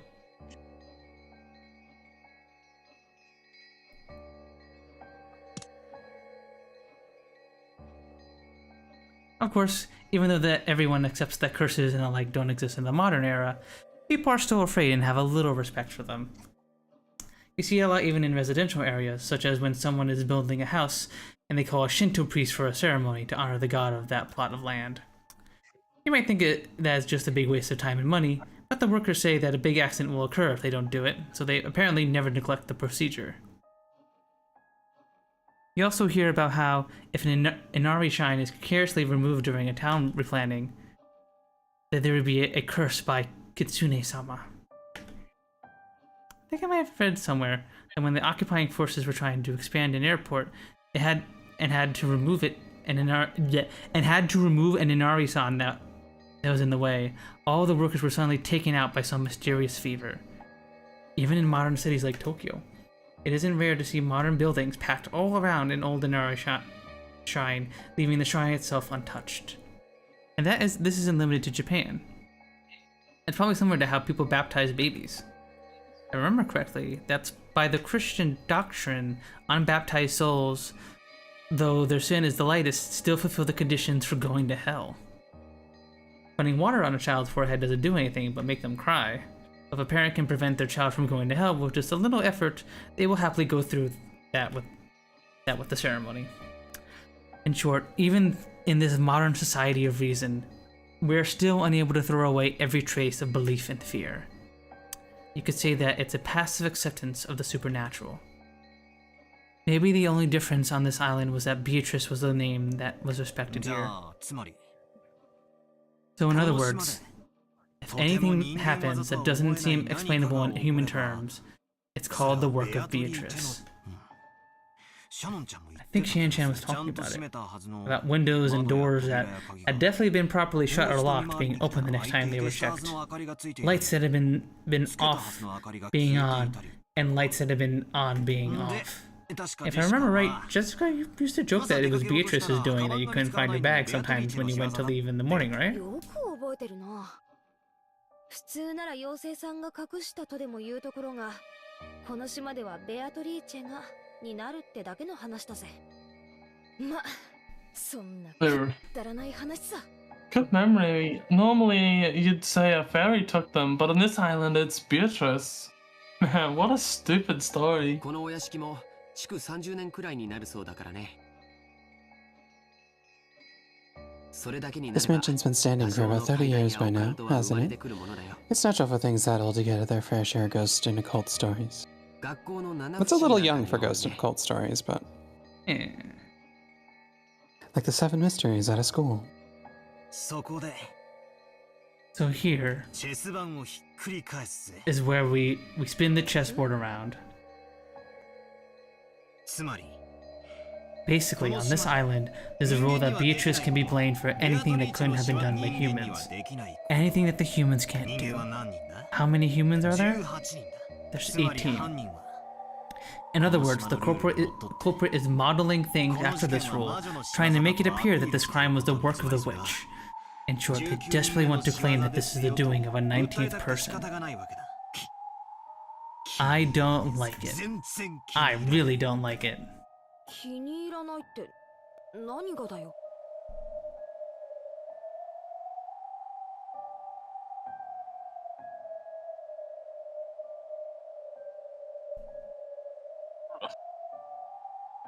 What don't you like? 仮に不可視の19人目が存在して。 Just assume that an invisible 19th person existed, and that this person wanted to make it known that they existed. If it were me, I'd do it with more perfect timing. What do you mean by perfect timing? Well, after all, the crime took place after midnight while it was still dark, right? People were talking together until midnight, some people had the night shift, and some people had returned to their rooms and were sleeping. Everyone's alibi is really vague, and there's plenty of room to suspect that the crime was committed by one of us. George and Nikki, Auntie Ava probably told you too, right? That there's a good chance that one of us is the culprit? I guess. In other words, if the 19th person really existed and wanted to show themselves, this first crime was a complete failure. No, in the first place, the timing was a mistake. If this invisible 19th person really wanted to show themselves, they had to make sure that the crimes took place under conditions which proved that the remaining 12 people were innocent. Unless there are no suspicious humans, they can't prove that they exist. By killing them in the middle of the night, where everyone's alibi was at its most ambiguous, whether or not this 19th person exists was also at its most ambiguous. Even so, they chose that time to commit the crime. By committing the crime then, it's obvious that one of the 18 would be suspected. Yet they took the name of the witch and handed Maria the letter, and everyone denies doing it. つまりベアトリーチェという19人目がリオに見せかけたい人間が18人の中にいるとこう言いたいのかよ。 In other words, you're saying that one of the 18 is trying to make it look like a 19th person called Beatrice exists. なんだかぶっ飛んだ発想だな。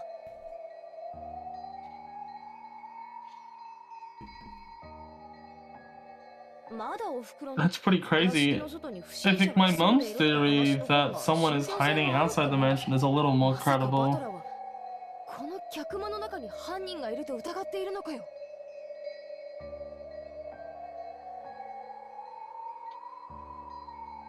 Battler, don't tell me you actually suspect someone in this room is the culprit. Yeah. Someone is trying to force us to accept that Beatrice exists. That's right, the letter last night is when this whole thing started. I don't have any basis or proof, but with the chessboard upside down, this is my best guess.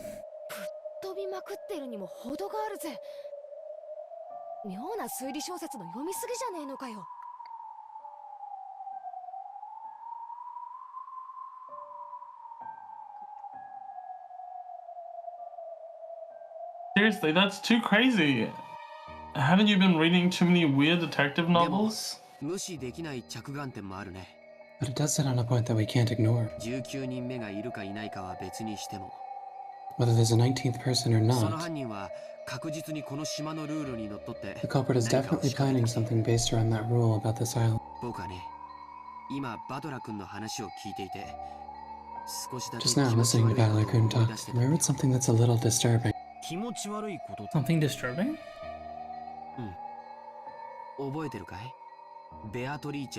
Yeah. Do you remember Beatrice's letter?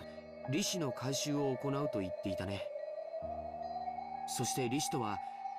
said Beatrice was going to collect interest. And as for what interest, it said everything of the Ushirimiya family. Jessica and I thought back on what Maria had read aloud the previous night. そして利子の回収をこれから行うが、黄金の謎を解いたら、その権利を失うとも言ってたよな。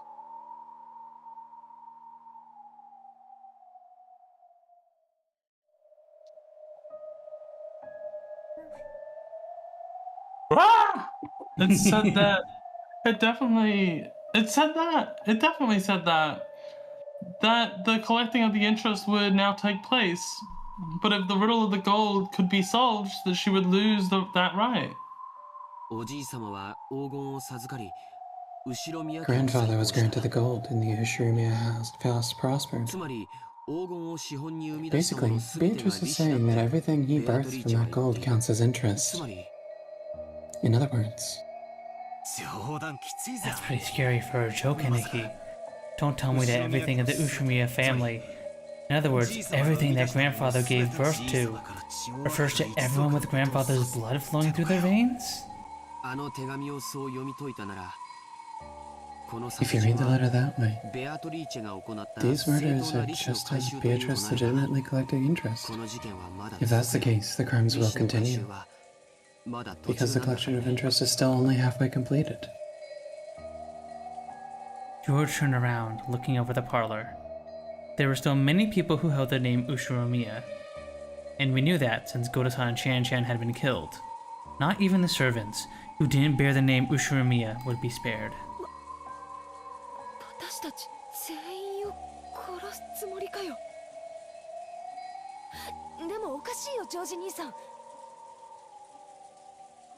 I think I skipped the line of yours, Rose.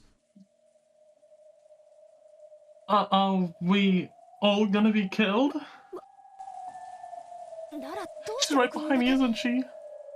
Gulp.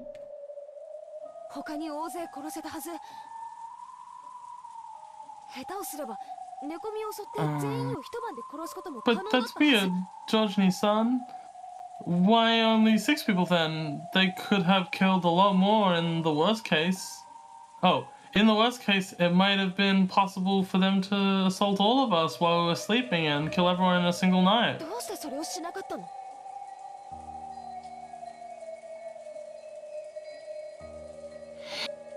Why didn't they do that? A special clause. If someone managed to solve the riddle of gold, the right to the interest would be lost. Remember how the very last part of the letter concluded? It said for everyone to try to solve the riddle of grandfather's gold. Jesus. Pick that up from your grandpa?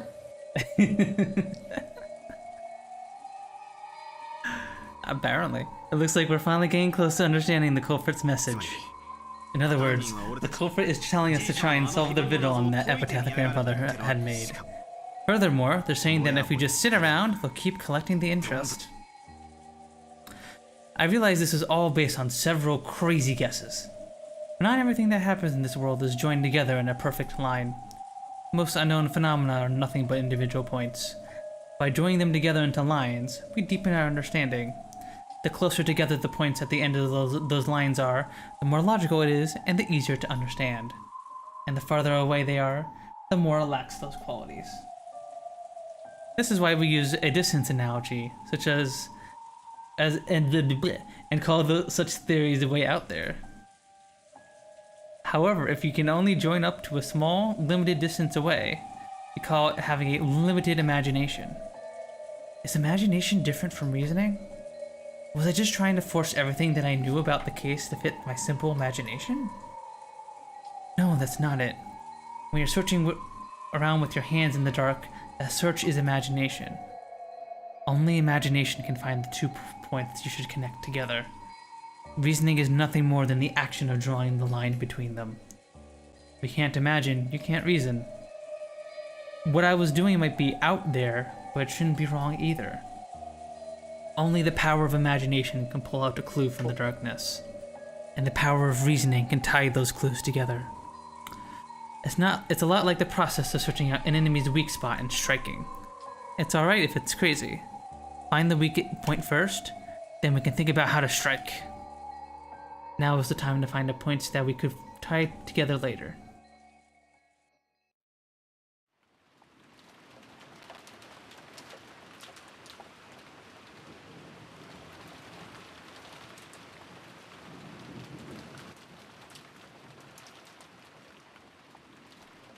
Alright, I think this is a good point to stop it for tonight.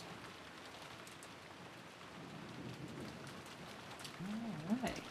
Thank you all very much for stopping by and hanging out, everybody. We shall continue Umineko next week? Or wait, Demel Cat, did you guys have something next week? Right? We might. I mean, we'll be in Toronto. Yeah, I think that's it. Okay. Okay, so no, well, unless if you, I guess you could do, I don't know. No. Well, No, we do not have computers there. Like, we'll have our phones, and I'm not doing this through my phone. Yeah, no, that would be awful. That would be super duper rough. Yeah, we'll know Umineko next week, everybody. But the week after that, we shall continue with our playthrough of Umineko episode 1. Thank you all for stopping by and hanging out with me tonight. I appreciate it very, very much. I will be seeing you guys on Friday for the continuation of Scarlet Hollow, and then Factorio on Saturday. Hopefully I'll see you guys around for that. And yeah. Let's see, who are we gonna raid? Who to raid? I have not raided Gap in a hot second.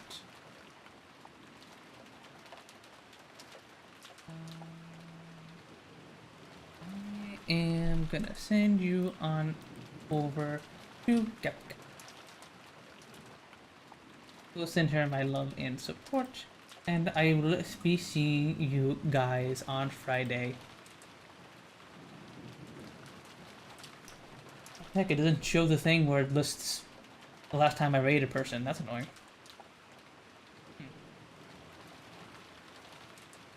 Okay, well, anyway, go send get my love and support, and I'll see you guys Friday. Bye-bye, everybody. Bye-bye. Bye-bye.